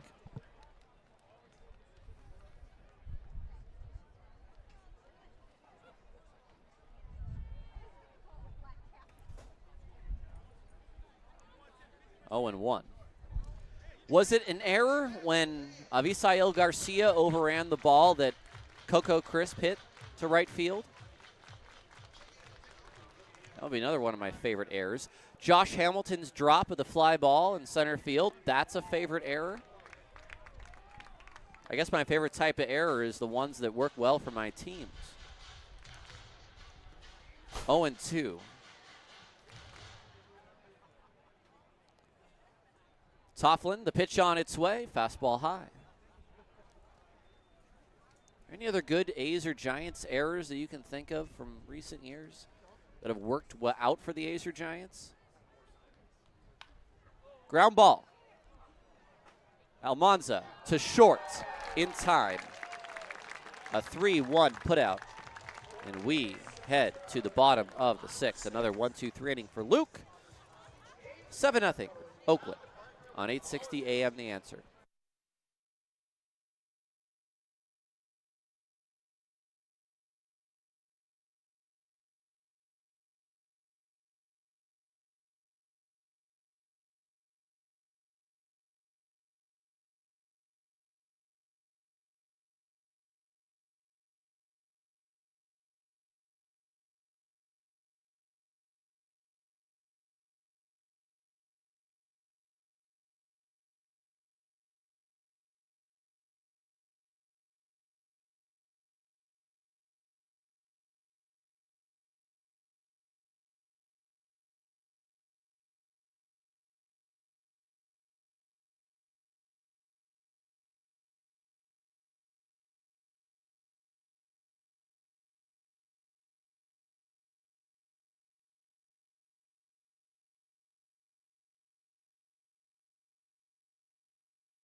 Welcome back to Ballers Baseball on 860 AM The Answer. It's the bottom of the 6th. We have a new pitcher.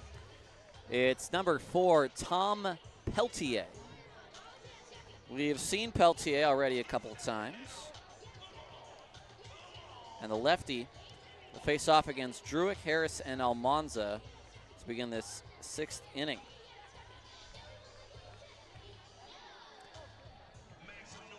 You know what? We'll continue your questions. You got more? Throw them in there. It's just you and me tonight. We're hanging out. And once Nevada comes back, we won't have this time with each other anymore. So let's get all the questions out you want to ask now. Druick is the first man to lead off. He's 2 for 3.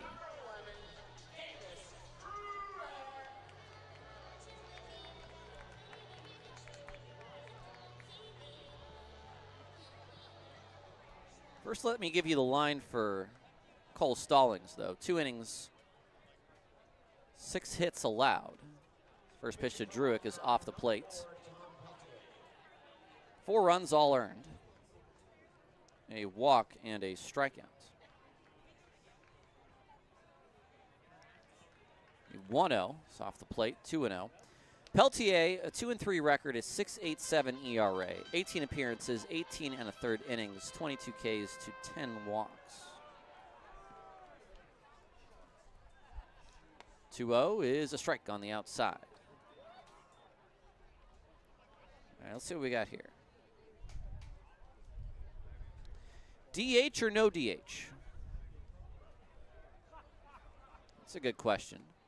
Swing and a miss by Druick. That comes from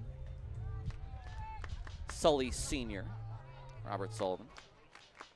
I liked growing up in a time where I could watch Madison Bumgarner and Logan Webb hit home runs. And I liked there was a time where Jack Cust could exist. As Druick swings and fouls that back. That Frank Thomas could exist. So I think to each their own, keep the DH in the American, keep no DH in the National League. If I could wave my magic wand. Ground ball to short. Adams picks it up. His throw is low, but it's in time.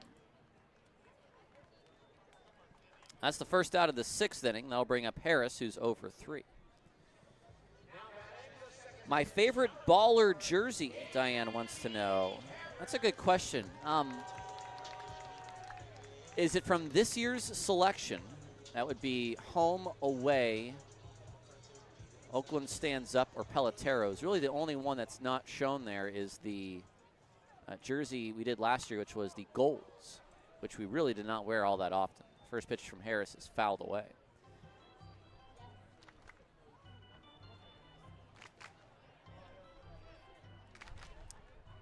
I like the black with the black pinstripe pants. I just like that combo. But if not, the home whites, or I should say the home creams, are definitely good as well. Pineapple on pizza, love it or hate it? Never had it. Is there a middle option there? 1-1. High and away, 2-1.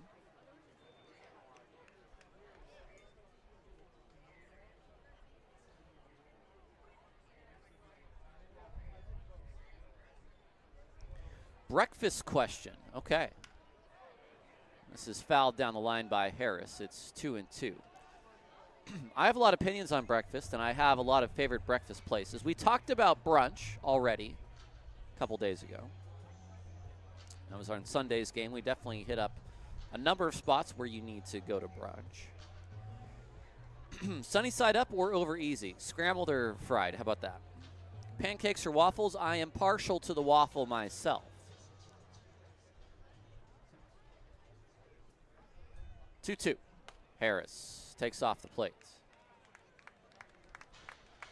1 away. Base is empty here in the bottom of the 6th. 7-0 Oakland.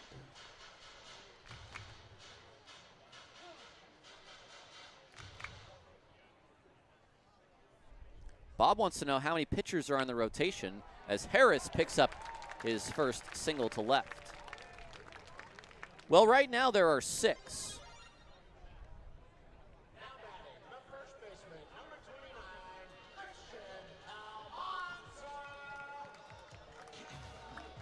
Butts, Matsuoka, St. Pierre, Short, Milliken, and Tanner. Currently, that is a 6 in the rotation. Whether it stays that way is more of a to be determined. Peltier to Almanza, curveball in for a strike. Will the Ballers have a camo jersey to honor the military? That's a good question. I know all of our specialty jerseys are sponsored jerseys, the one-offs. Here's the ball hit to first. Butcher goes to second for 1. The return throw is not in time. Fielder's choice. And when I say special, I mean one-off jerseys. These ones are not sponsored other than the patches that are on all our jerseys. But We actually did talk last year about one of our military appreciation nights having a jersey. And of course, the Bay Area being so rich in World War II history, especially in the shipbuilding. And of course, the USS Hornet, which is still stationed, docked, mothballed a little bit on Alameda. There is room for a lot of creativity there. A check swing number to first, and the throw is in time to get Tatum 3-1. I do think that at some point we will see some jerseys. Camo, I'm not sure, but certainly something, I think, along a naval theme. No runs for Oakland in the 6th. We head to the 7th. Ballers lead 7-0 on 860 AM, The Answer.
Welcome back to Ballers Baseball on 860 AM, The Answer. It's the top of inning 7. And we have a new pitcher on the mound for Oakland. It's the right-hander, Connor Richardson. It's 7-0. Luke Short, his day is up. 6 innings, 2 hits, no runs, 2 walks, and 7 strikeouts. Connor Richardson, one of the deadliest C's in the bullpen. Carson, Connor, Collier, Caleb. Richardson, 21 appearances, 3-0 record, a 1.63 ERA, a 27 and 2/3 innings, 21 strikeouts, just 3 walks. Batters hitting .221 against him this year. He does have a save on the season. Is this a pulled pork sandwich with chicharrones? Or cubed beef? What do we got? First pitch to Wilmer. It's a called strike. Oh, and some barbecue sauce. Oh, that might be trouble over here. What is this? Now, what is the sandwich? Pulled pork, all right. Next pitch is fouled away by Wilmer. It's 0-2. That's good enough. Thank you. Appreciate it, Ben. We'll have to eat that in between. 7-0 Oakland. Well, Luke Short has set up the bullpen well to try to record their 4th shutout of the last 2 weeks. Wilmer is 0 for 2. Strikeout, swinging, a flyout. A 1-2 on its way, and it's a fastball off the plates.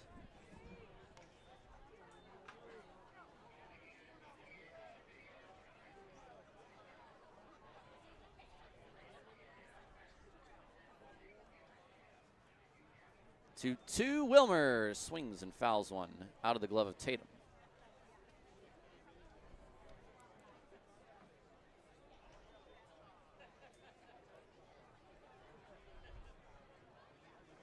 I'd be interested in a green and gold camo jersey. I think that would be interesting.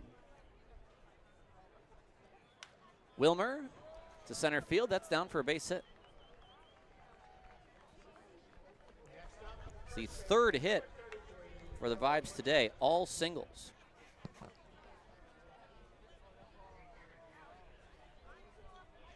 That'll bring up Will Butcher. don't know what kind of possible environment you could wear a green and gold camo jersey. Maybe on some sort of rainforest floor. A high chopper down third. Leahy gloves from foul territory. His throw across is not in time. It was a really nice play by Nick Leahy, but it's just not in time. Back-to-back singles.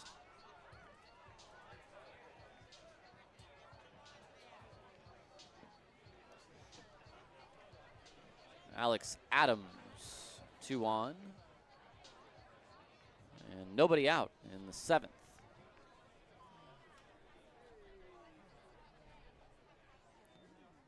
First pitch, called strike.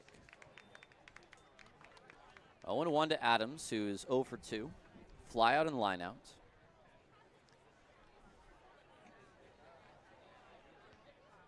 Richardson set. And the pitch.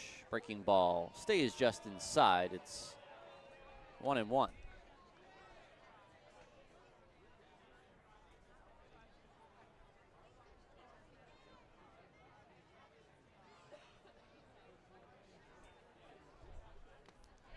Next pitch, Adams swings and misses.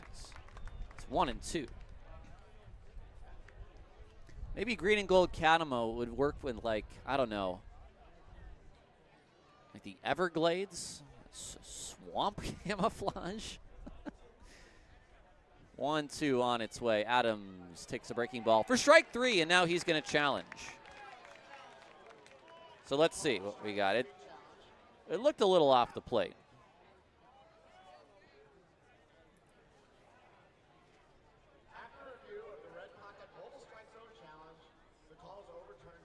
And it is overturned to a ball. So it will not be strike 3.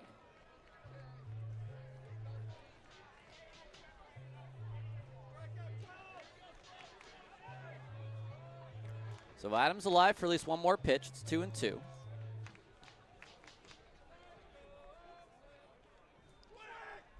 Adams swings and misses. So Chewy gets the strikeout anyway. Chased the fastball outside, 1 away. It's the 8th K for Oakland pitching today. 7-0 Oakland here in the top of the 7th.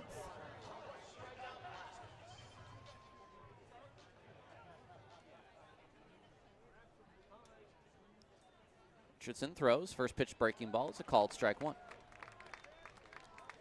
Jones today, a strikeout and a single. That single was to the shortstop, Cobb. Swing and miss on the fastball. It's 0-2.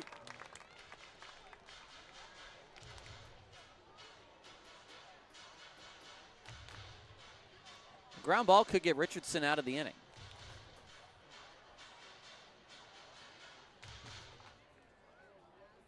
Defense playing behind the runners. Both will have a pretty good jump. And the pitch on its way. Jones chased high and fouled it back.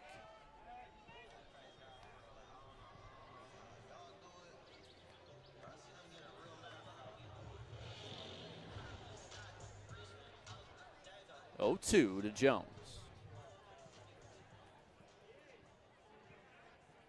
Richardson looks at second. Now he kicks and fires, and Jones fouls it back. It was the slider. It's a pretty good battle brewing. Just about 2 hours into our ball game today.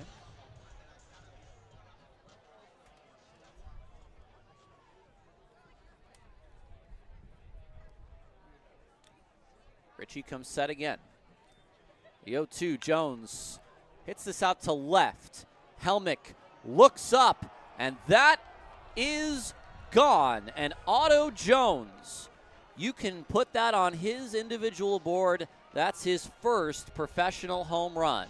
It's a 3-run shot. And boy, that thing carried to left down the line, 330 feet.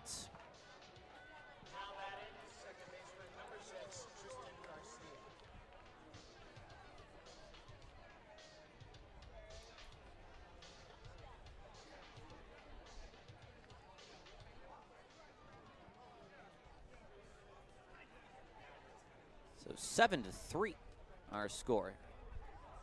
First pitch to Garcia is strike one.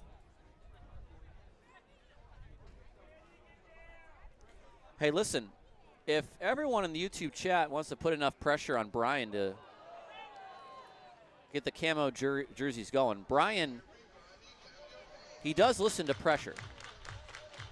You can sway him, because I also would like to see camo jerseys.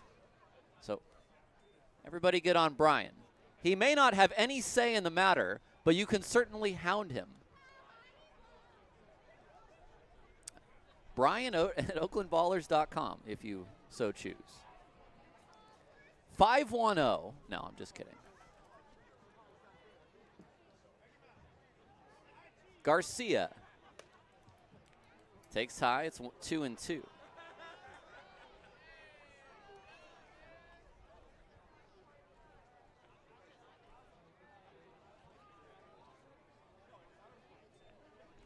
Richardson throws, and that's inside and past Tatum. It's 3-2.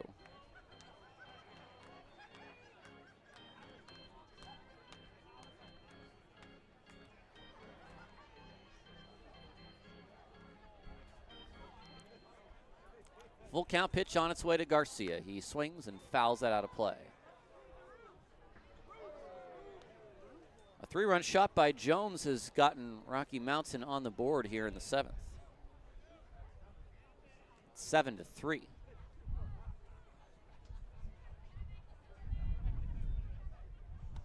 Garcia takes outside, and he has walked for the 3rd time today.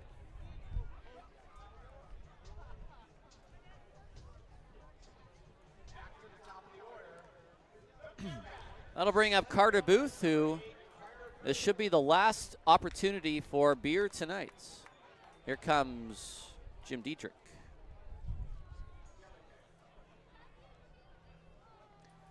We can now tell you about some of the, oh, no beer batter. We already had last call, so unfortunately that'll be it for the beer batter, who does hit today on 1 strikeout. Let's check in on some of those scores around the league. Missoula up 7-0 on Ogden. They know exactly what they have to do, which is just win one darn ball game either today or tomorrow, and they are on their way to a playoff. So right now they are in a pretty cool seat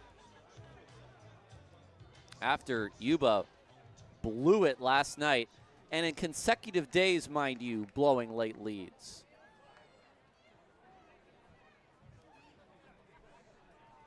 Richardson's split pitch is fouled back by Booth.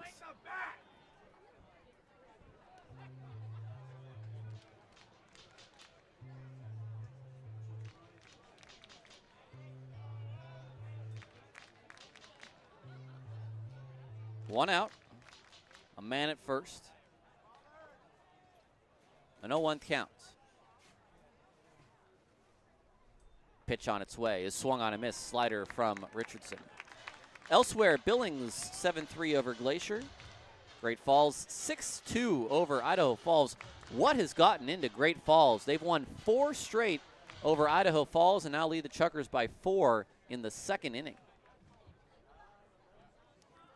0-2, breaking ball, fouled away by Booth. The Junction Yuba Sutter game will get started here in another 20 minutes.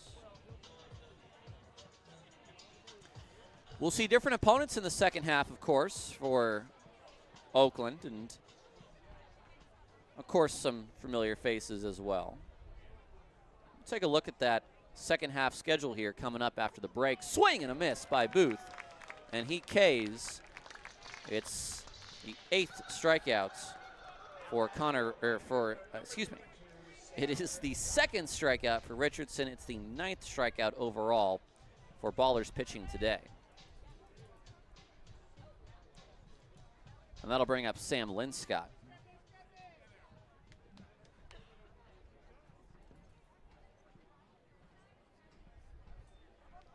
First pitch breaking ball is popped up behind home plate, over the press box and out of play.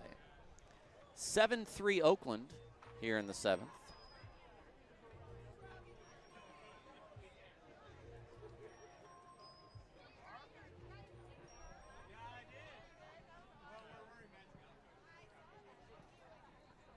0-1. Fastball is high.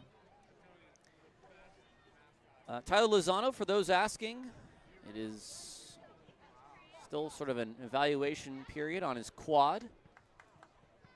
Probably will know more tomorrow, after tomorrow's game, perhaps. 1-1. Lynn Scott fouls it back 1-2. I do understand that Pat Monteith is able to catch and may actually see time tomorrow behind the plate. And listen, when you're on the roster as utility player, that's certainly comes with the territory. 1-2. Breaking ball stays high. Count even at 2. A little bit of a laboring inning for Richardson here. This is his 7th batter. He's allowed 3 hits and a walk. One of the hits was a 3-run home run. 2-2 on its way. Linscott fouls it back, sort of leaned into that swing just to try to get a little bit closer to that breaking ball, and he's able to foul it away.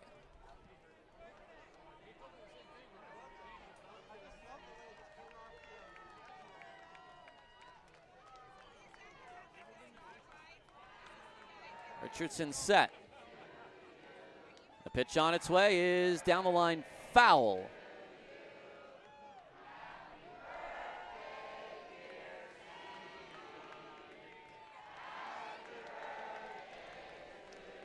I think the players are a little bit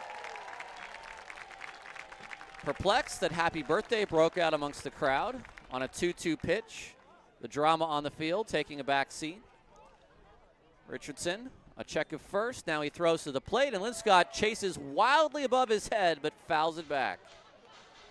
Did TrackMan even capture that pitch? Just barely.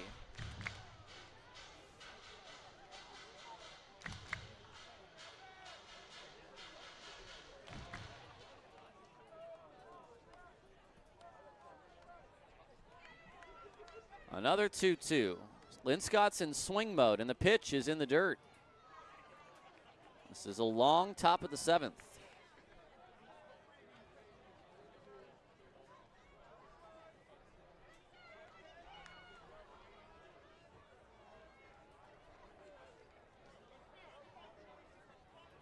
Carson Lambert in the bullpen. You want him for the 8th. 3-2, 2 outs. Garcia goes, and the pitch is swung on and fouled back, and Linscott again chased. That ball was in on the wrists.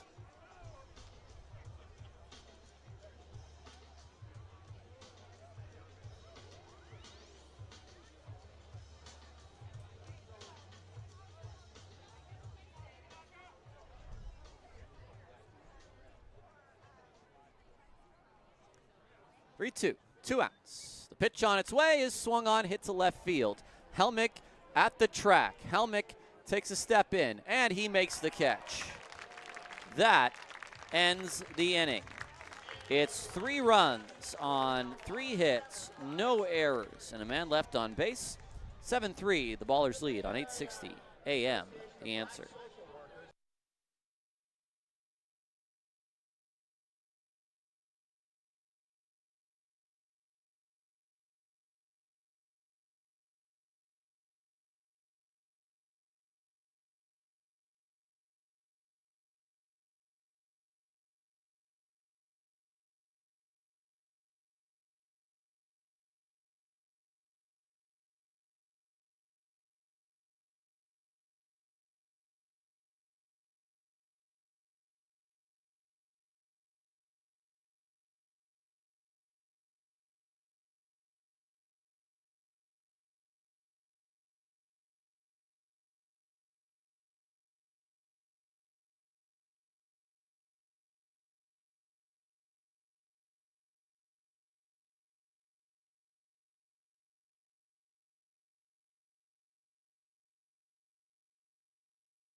Little take me outs of the ball game here in between innings.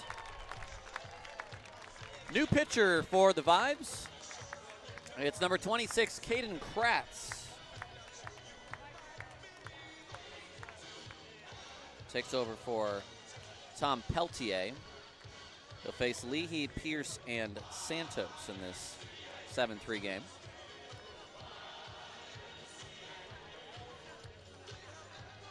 For Peltier, an inning, a hit, no runs allowed, no walks, and no strikeouts.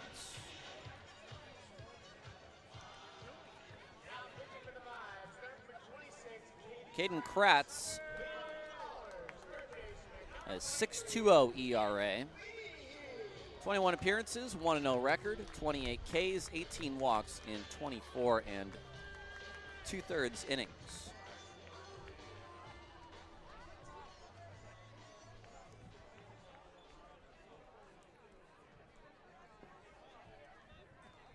First pitch to Leahy is down low. Nick today an RBI single and a 2-run double.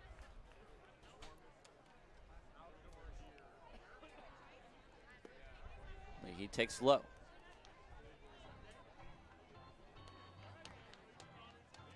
Sun starting to set. Wouldn't be too much longer now before these lights get turned on at Raimondi Park. Leahy towards second base. Garcia plays on a hop, and his throw to first is in time for out one.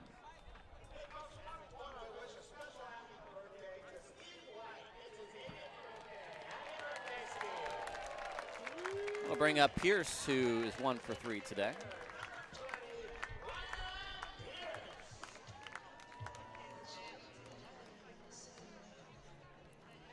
I don't know if there are any more gray hats. They sold out before first pitch yesterday, and they all sold out before first pitch yesterday.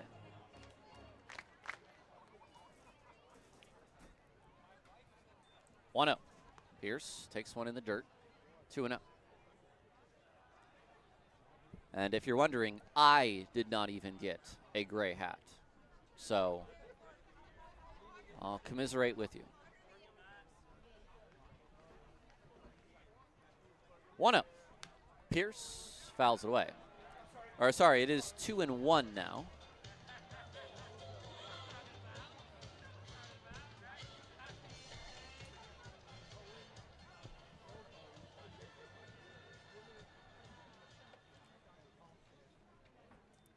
Two-one.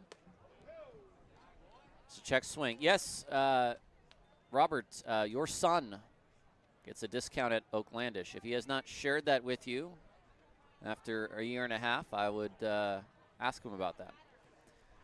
3-1. Pierce takes a strike. 3-2.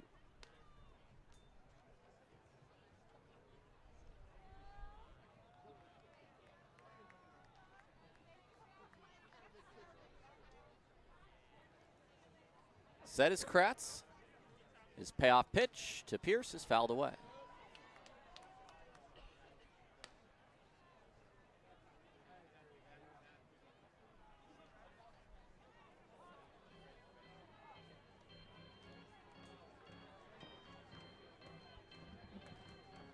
One out, bases are empty. Bottom of the 7th. Ballers up 7-3. Full count pitch on its way, and Pierce pops one off the end of the bat. Garcia coming in, he'll make the catch. 2 outs.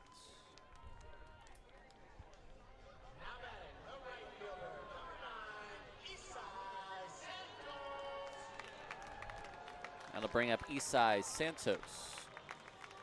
3 bags, or I should say 3 times he's been on base. It's a total of actually 4 bases on the single, the double, and the walk.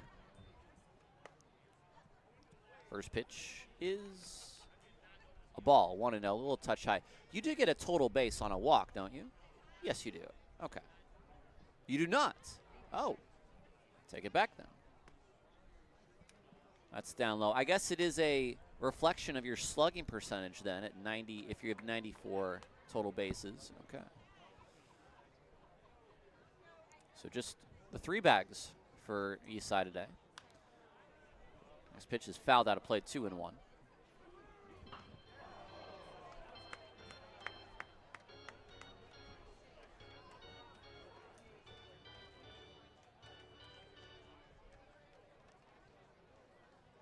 Kratz is looking for a clean inning. Vibes have not had a 1-2-3 all day. Next pitch is low, 3-1.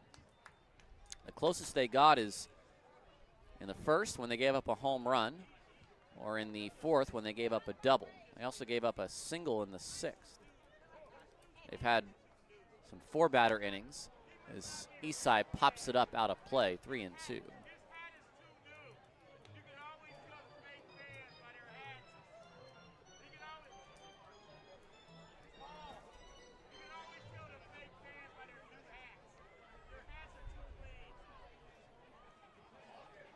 Three and two outs. The pitch to Santos is ball 4. And Eastside walks for the second time. 24 walks on the year to just 21 strikeouts for Santos.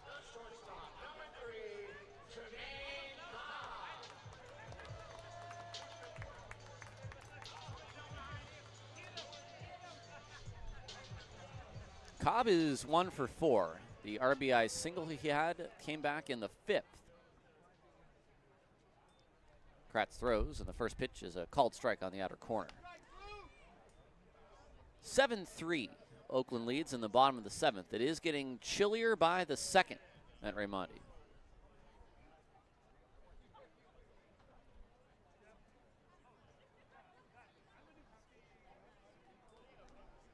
Kratz throws the breaking ball, same spot, 0-2.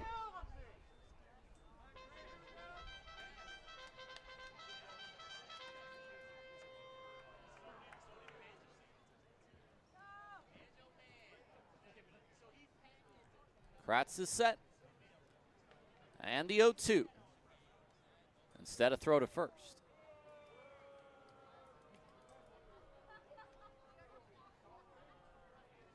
Two-out walk for Santos. This is only a 4-run game.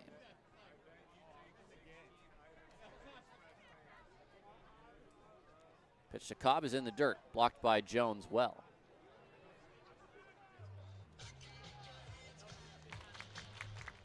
One steal on the day, that was Leahy.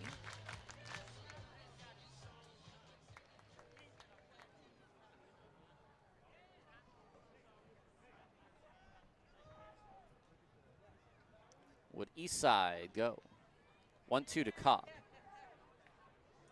Pitch is swung, hits a short. Adams flips the second for the out. And the inning is over. To the 8th. 7-3 Ballers on 860 AM The Answer.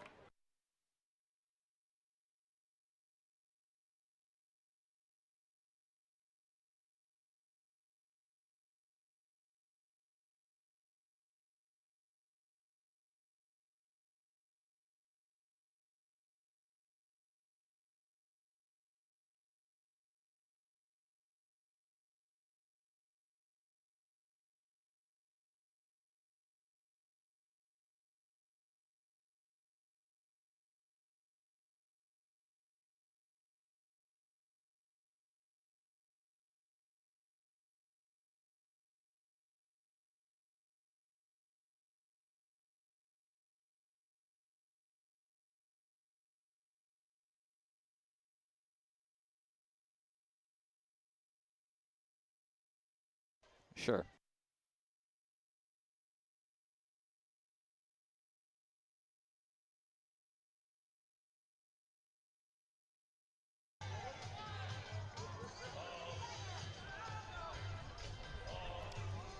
We move on to the 8th inning.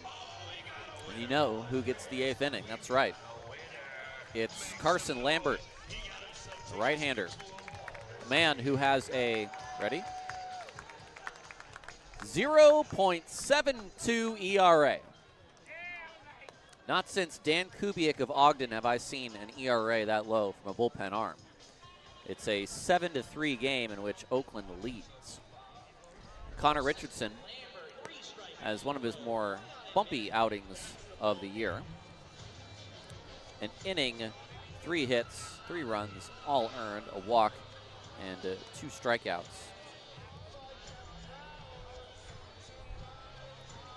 Lambert just has not given up a ton at all to anyone. 18 hits and 3 walks in 25 innings. Batters hitting just .202 against him in 89 at-bats. And he'll face Austin Chenard to start.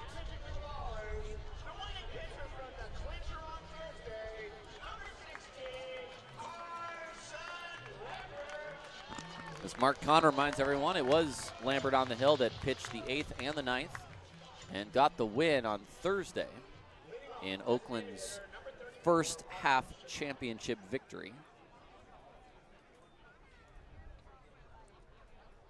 First pitch to Chenard is right down the middle at 93.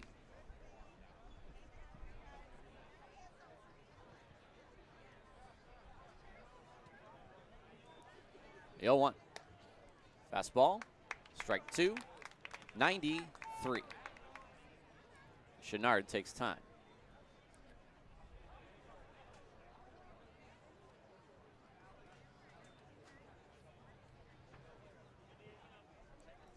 Lambert ready.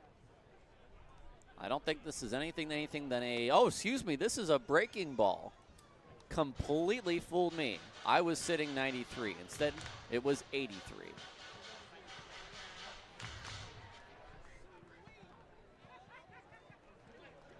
The 1-2 on its way. It's fouled back.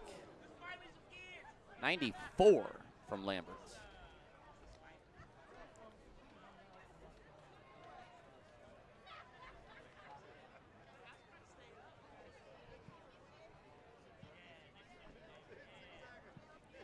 One-two.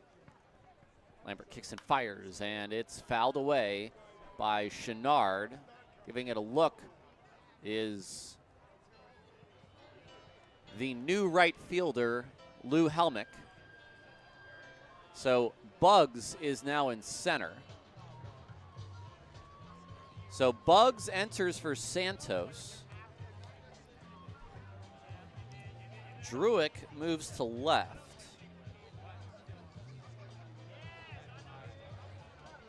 And Helmig moves to right.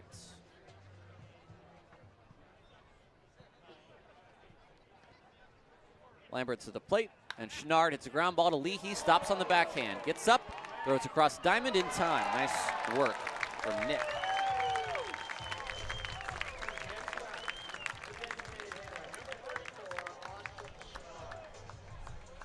Now here's Dane Tofflin.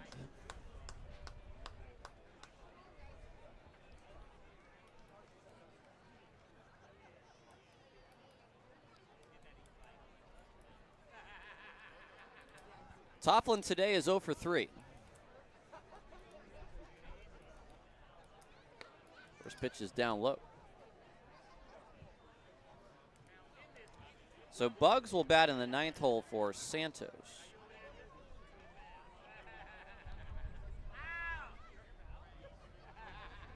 And will play center. The next pitch is outside. Helmick moves from left to right, and Druick moves from center to left. All right, got all the changes now.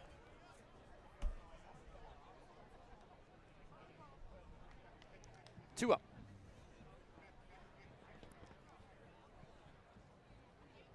Pitch on its way, and Tofflin takes high, 3-0.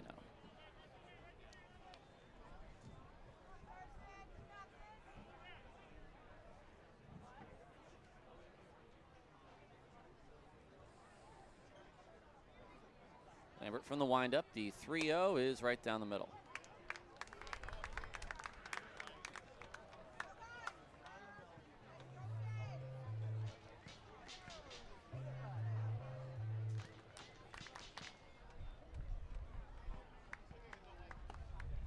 Next pitch, a strike. 3-2. Have to make a few adjustments here. Helmick to right, Druick to left. All right. Apologies there.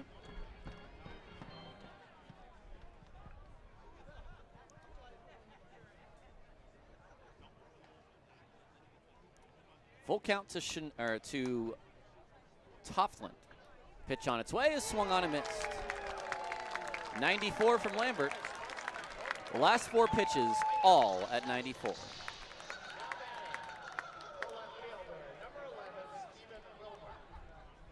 Strikeout swinging of Toffland. That makes it 10 Ks on the day for Oakland pitching. 2 outs for Wilmer.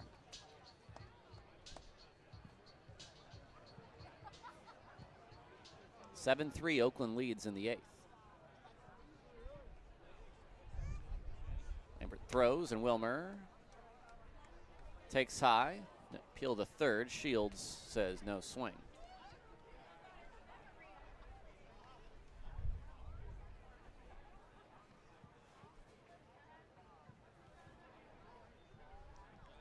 One up. Swing and a miss by Wilmer. Took a big swing.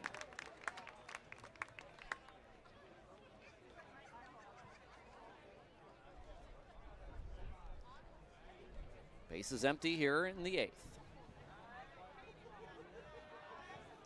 Lambert to Wilmer, a swing and a miss. This at bat, 93, 93, 94. And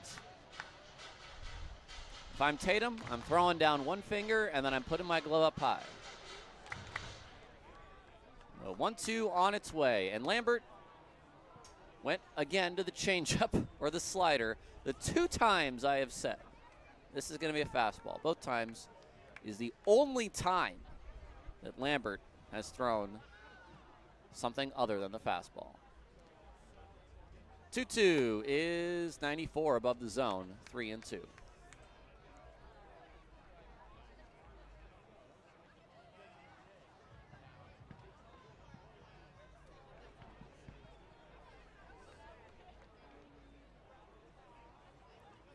Two is fouled back.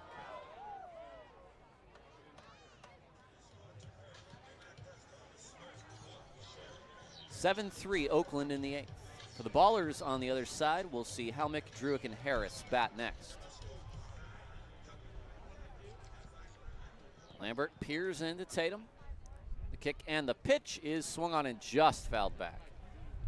That was coming inside on Wilmer, and he just was able to pull the hands in to fight that off at 93.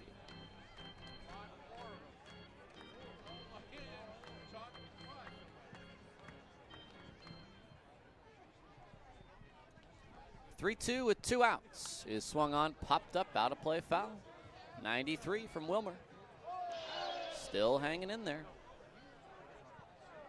He is 1 for 3 today. His hit came in the 7th, part of that 3-run rally for Rocky Mountain.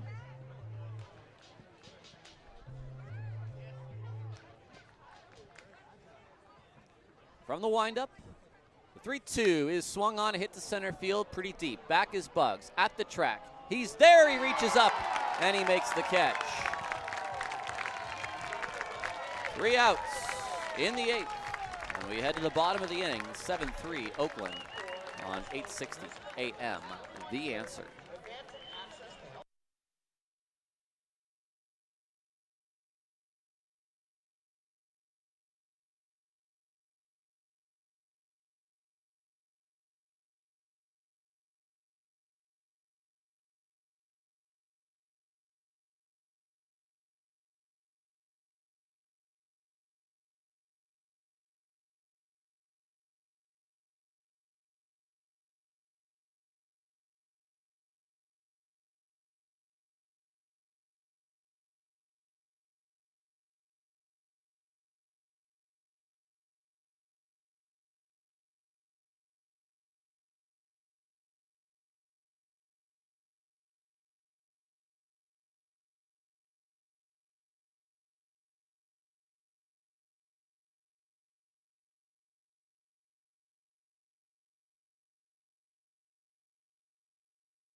We take our 7-3 ball game into the bottom of inning 8.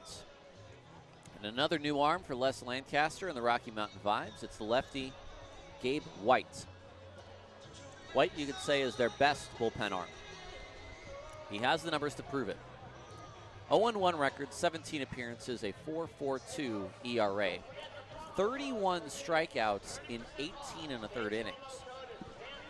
And batters only hitting 180 against him. However, he has walked 18 in those innings. So effectively wild is a fair assessment of Gabe White in his first professional season.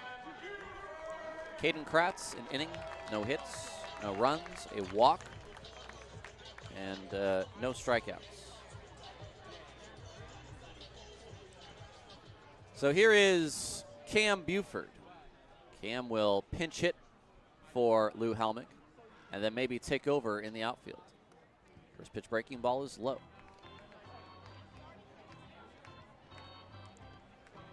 Buford batting .322, 8 home runs, 42 driven in. Buford takes inside.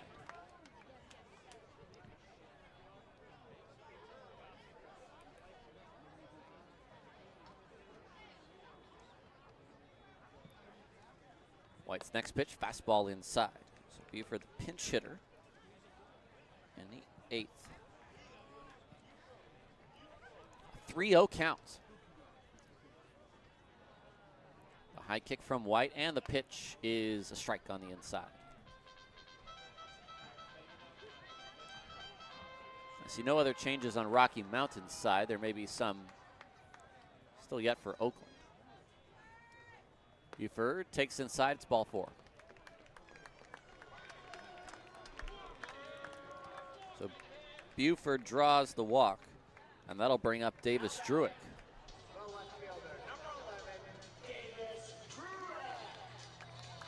Good return for Druick, who is 2 for 4 in his at-bats after coming off the injured list. Solo shot in the 1st, struck out looking in the 3rd, single in the 5th, ground out in the 6th. First pitch fastball is down low. White revs it up to 93 from the left side, but sometimes does not know where it's going.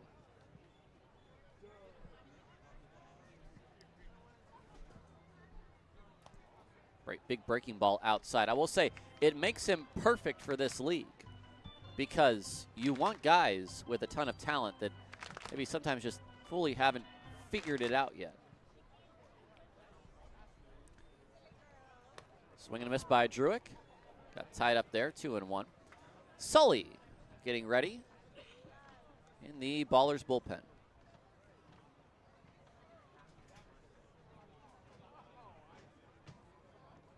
2-1. White throws, and Druick fouls that out of play.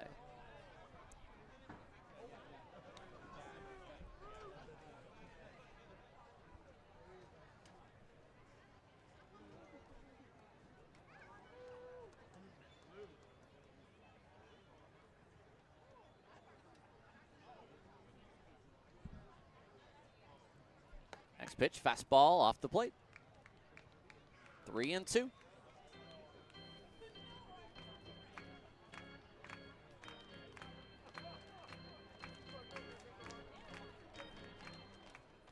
Full count to Druick. White to the plate, and Druick almost is hit by the pitch as it buzzes him, and it's ball 4. So back-to-back walks as we get the Dustin Hoffman once again, and that'll bring up Danny Harris.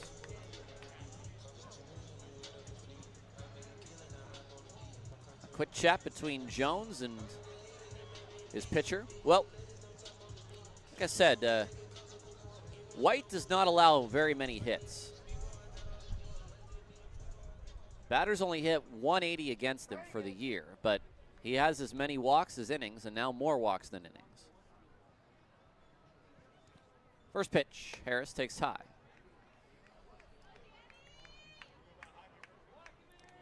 Harris is 1 for 4. I did say we were going to talk about the second half opponents for Oakland. This big breaking ball drops in for strike one. They'll start out in Glacier, a 6-game series against the Range Riders.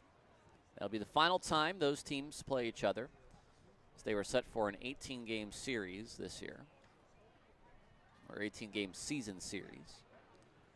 1-1 to Harris is high. They'll then come home and host the Colorado Springs Sky Sox for the first time. That was originally, of course, the Northern Colorado Owls. It's the same team of players and coaches, just a different named team. It's now 3-1 to Harris after the next ball is high. And then we finally get to see our old, in quotes, friends, the High Wheelers. 6 at Yuba, 6 home against Yuba, 12 in a row. The 3-1 to Harris almost hits him, but it does not. It's ball 4, and it's 3 straight walks. And here comes Les Lancaster, who I'm sure has something to say after this.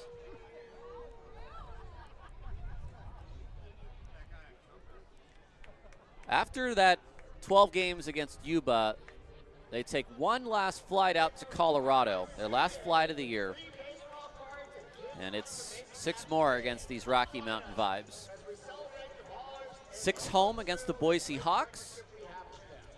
6 up in Yuba, and then they finish with 6 against the Voyagers. Once again, just one 6-game series against Great Falls. And that will be to end the season. We had a 6-gamer at home against Great Falls last year. Men at every base. Almanza against White. First pitch breaking ball is a called strike one. This is a 4-run game. –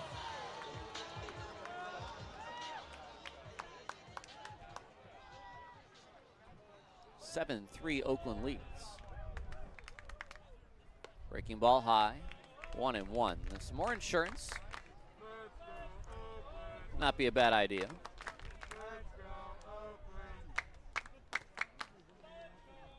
White is set. His pitch. Off the plate, 2-1.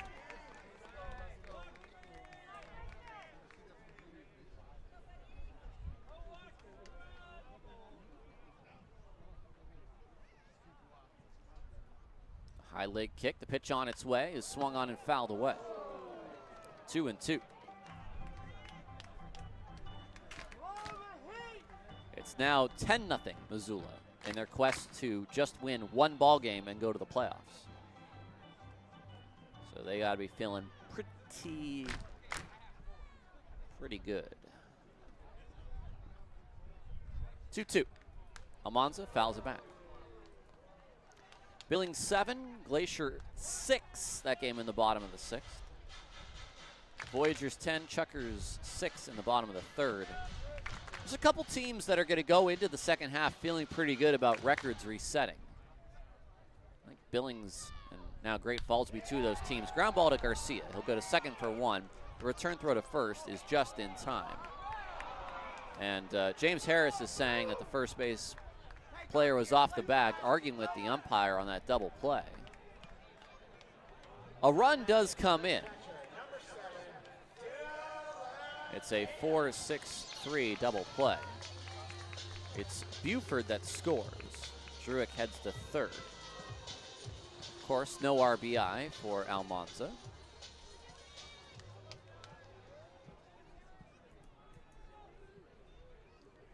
First pitch to Tatum is a fastball high.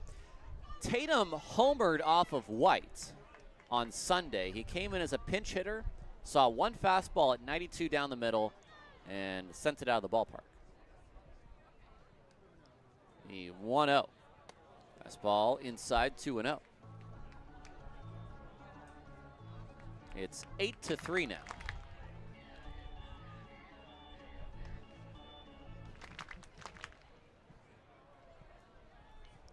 Pitch on its way is a ground ball past the dive of the third baseman Tofflin. That was smoked by Dylan Tatum. He wants two. Picking up the ball is Wilmer, and he has an RBI double. Ballers pick up 2 insurance runs here in the 8th. And that was a really nice hit by Tatum.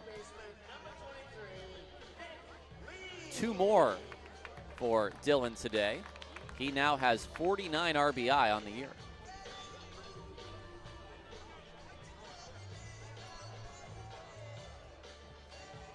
And now we're going to have a pinch runner. Maybe Zach St. Pierre is going to come out and pinch run for Dylan Tatum. It will be Zach St. Pierre. His catcher's got to get ready for the 9th and strap on the gear again, so St. Pierre will run.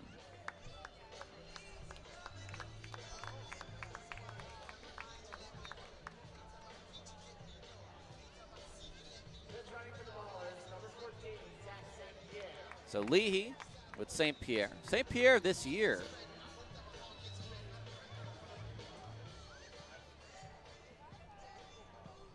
has already scored 3 runs on his pinch running. First pitch to Leahy. Breaking ball inside. 9-3 Oakland in the 8th. Runner at second, 2 outs.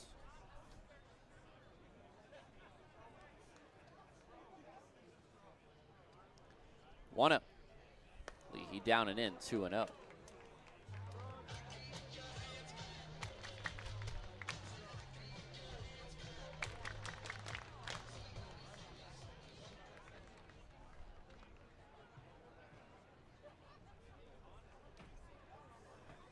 White kicks and fires, and that's down and in. 3-0 to Leahy. White has walked 3 in the inning already. That double play was a little bit of a saving grace at the time, but the Tatum double has sort of wiped out its effectiveness. Leahy takes in the dirt. It's ball 4, and it's 4 walks in the inning.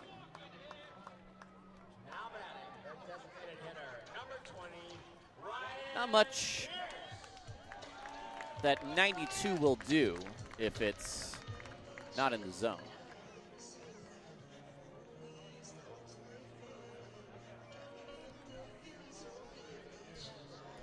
Here's Pierce.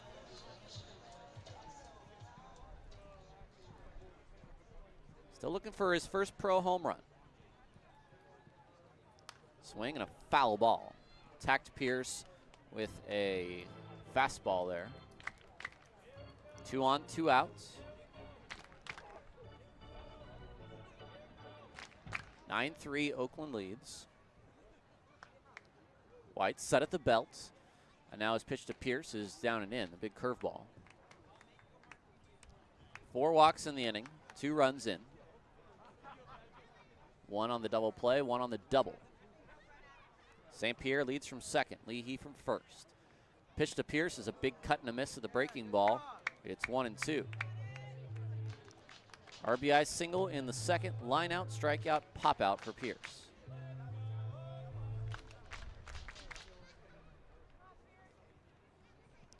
The 1-2 on its way, and Pierce swings and grounds it foul, and I think he grounded it off his foot.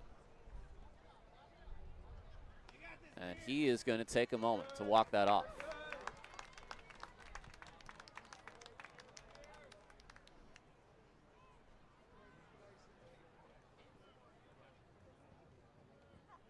Still taking a moment.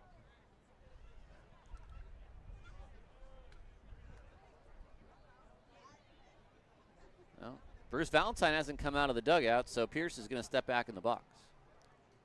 1-2. White set. Pitch. Breaking ball toward the back foot of Pierce. It's 2-2. That's some dirty work there. You have a guy foul a ball off of one toe and a breaking ball that almost hits the other. 2-2. White to the plate. Pierce almost gets hit. Jeez Louise. 3-2. That was toward that ball and socket joint on the hip.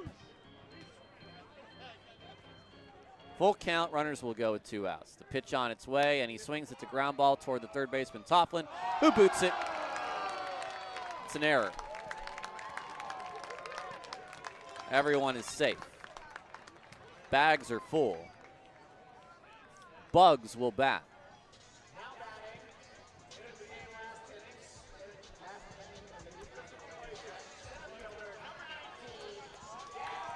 Bugsy will take his first at bat of the game.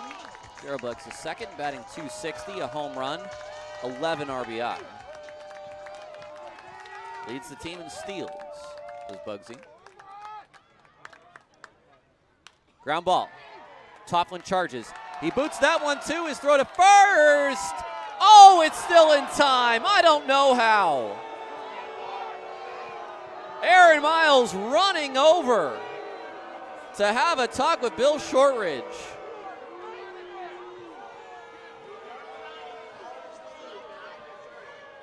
That was a very quick word from Aaron Miles.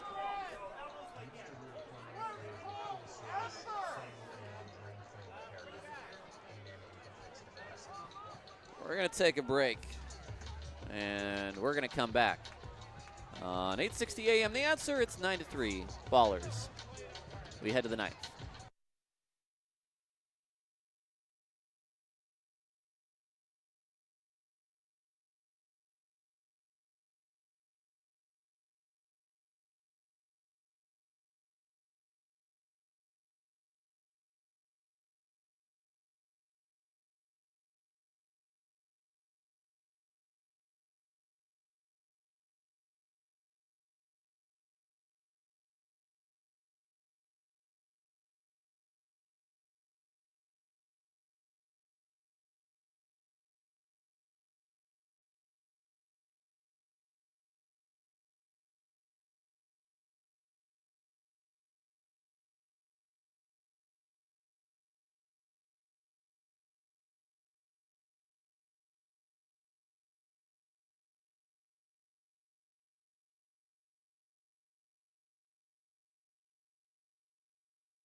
We go to the ninth.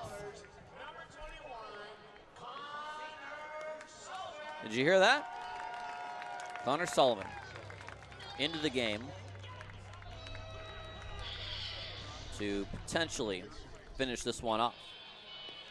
It's not a safe situation, but the Ballers do lead by 6. And he just needs the 3 outs to get the job done. Brian Carmel will stay far away from any jinxes today. Sully, 22 appearances, 10 saves, a 3.13 ERA. 29 Ks in 23 innings. Batters hitting a team low, 159 against them.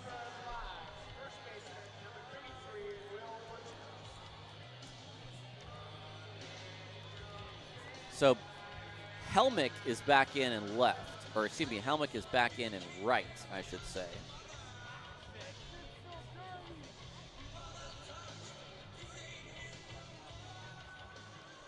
And back catching is Dylan Tatum.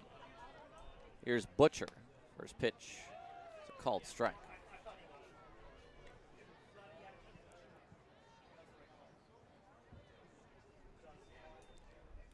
The 1-0 is a fastball. There's a called strike. So for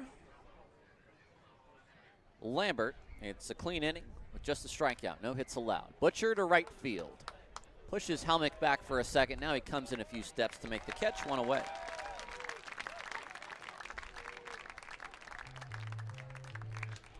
Now batting the shortstop, number 12, Alex Adams. I'll bring up Alex Adams. 2 outs in the ninth. Ballers now away from a 36th victory. And a chance tomorrow for them to tie the best ever record by any team in any half, which is 37-11, which was set by Missoula last year. There's a called strike to Adams.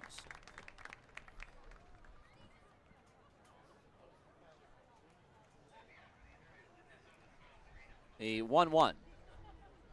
Touch low to Adams. Adams is 0 for 3.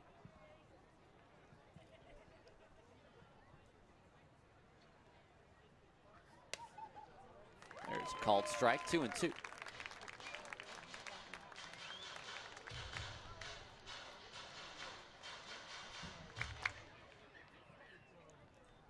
And now the 2-2 to Adams is a fastball out.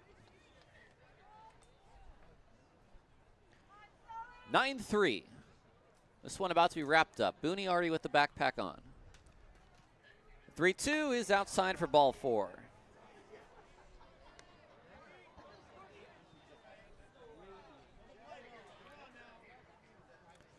So Adams will walk with 1 out. And that'll bring up Otto Jones. We do have to congratulate Otto Jones on hitting his first professional home run. Unfortunately, it did come at the expense of Connor Richardson. 2 hits for Jones today, and those 3 RBIs coming on the 3-run home run. It's 0-1 to Jones.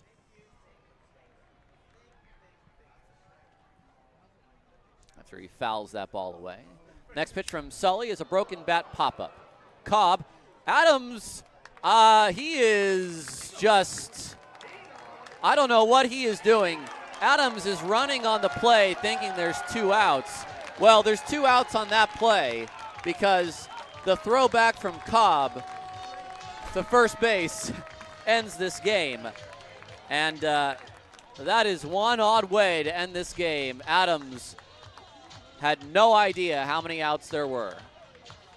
The Ballers win. Okay.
I know he is not he is a big personality. Doesn't necessarily like all the media stuff, but we do appreciate him coming on. We'll take a break. We'll come back for our Ballers postgame show. Ballers win on 860 AM, The Answer.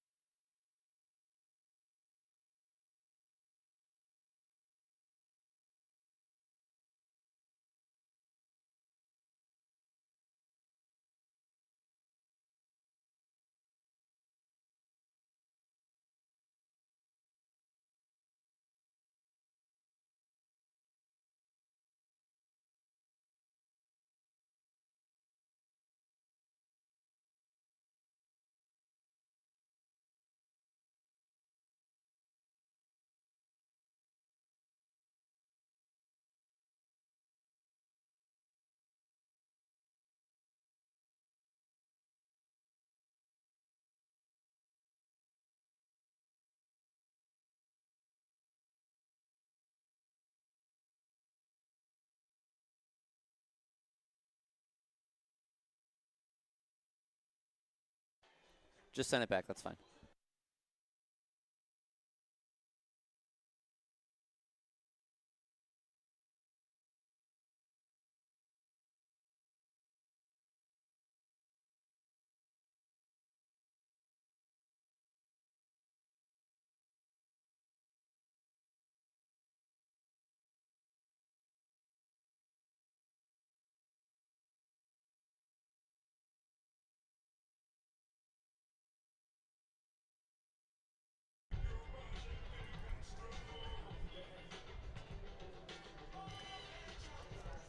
Without making all of our post-game shows sound too similar, it was another great night for Oakland. The pitching was exceptional. The hitting was exceptional. The defense was also exceptional. A 9-3 victory. 3 runs on 5 hits and 1 error for the Rocky Mountain Vibes.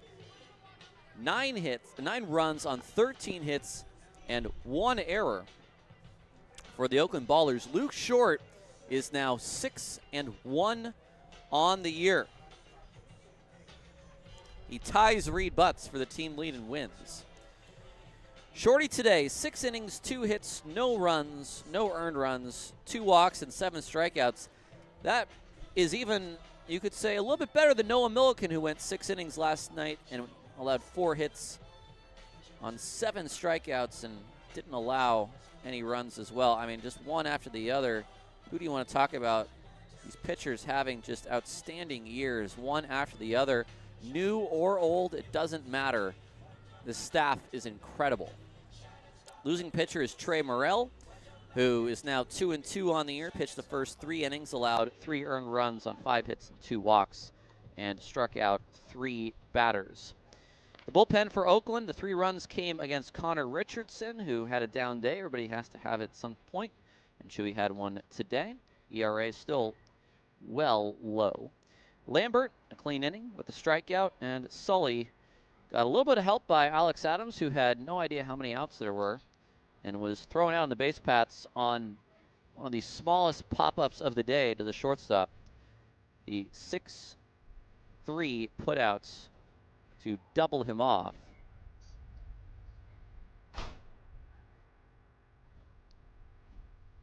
And that ended the game. So it's another one of those things. I'm just trying to adjust the scorebook. It is, believe me, nightmarish to try to do 3 things at once, so I do apologize. But it is great to be with you this series. It is great to be back in the booth with you. And we are, of course, going to have Nevada join us actually tomorrow. He won't be working, but he will be arriving back from Florida tomorrow, so we do look forward to seeing him. The time of the game was 2 hours and 50 minutes. The attendance was 2,703. Home runs today by Davis Druick and Otto Jones. The RBIs for Oakland elsewhere, Nick Leakey with 3, Pierce with 1, Tatum with 2. And it's not just the guys who started the year doing well, like Almanza and Harris and Druick, but it's guys that have heated up in the last month, like Tatum and Leahy. They're all contributing. And, you know, you look around, you compare yourself, and then you realize you are just better than everyone else. And right now, the Ballers are. They are better than everyone else in the league, hitting, pitching, and defense. And maybe that's why they are 25 games over 500 just in the first half at 36-11. One more home game tomorrow for our 6-game trip. It's a 1:05 start. Join us then at the top of the hour at 1. Our coverage begins then. For Vince and Gavin, Ben, and everyone else who makes this broadcast possible, I'd like to thank you for tuning in once again. I appreciate you dealing with some of the difficulties today, and I'm feeling better, but feel a touch under the weather as well. Hope to have a nice day for you tomorrow on Zoo Day against the Vibes. Until then, we'll take about a 15-hour break and come back in the morning time. You can have lunch with us. You can come out to the ballpark and enjoy some Ballers baseball. Or you can listen right here on 860 AM The Answer. Once again, the final score, Ballers 9, Vibes 3. Enjoy the rest of your Saturday evening.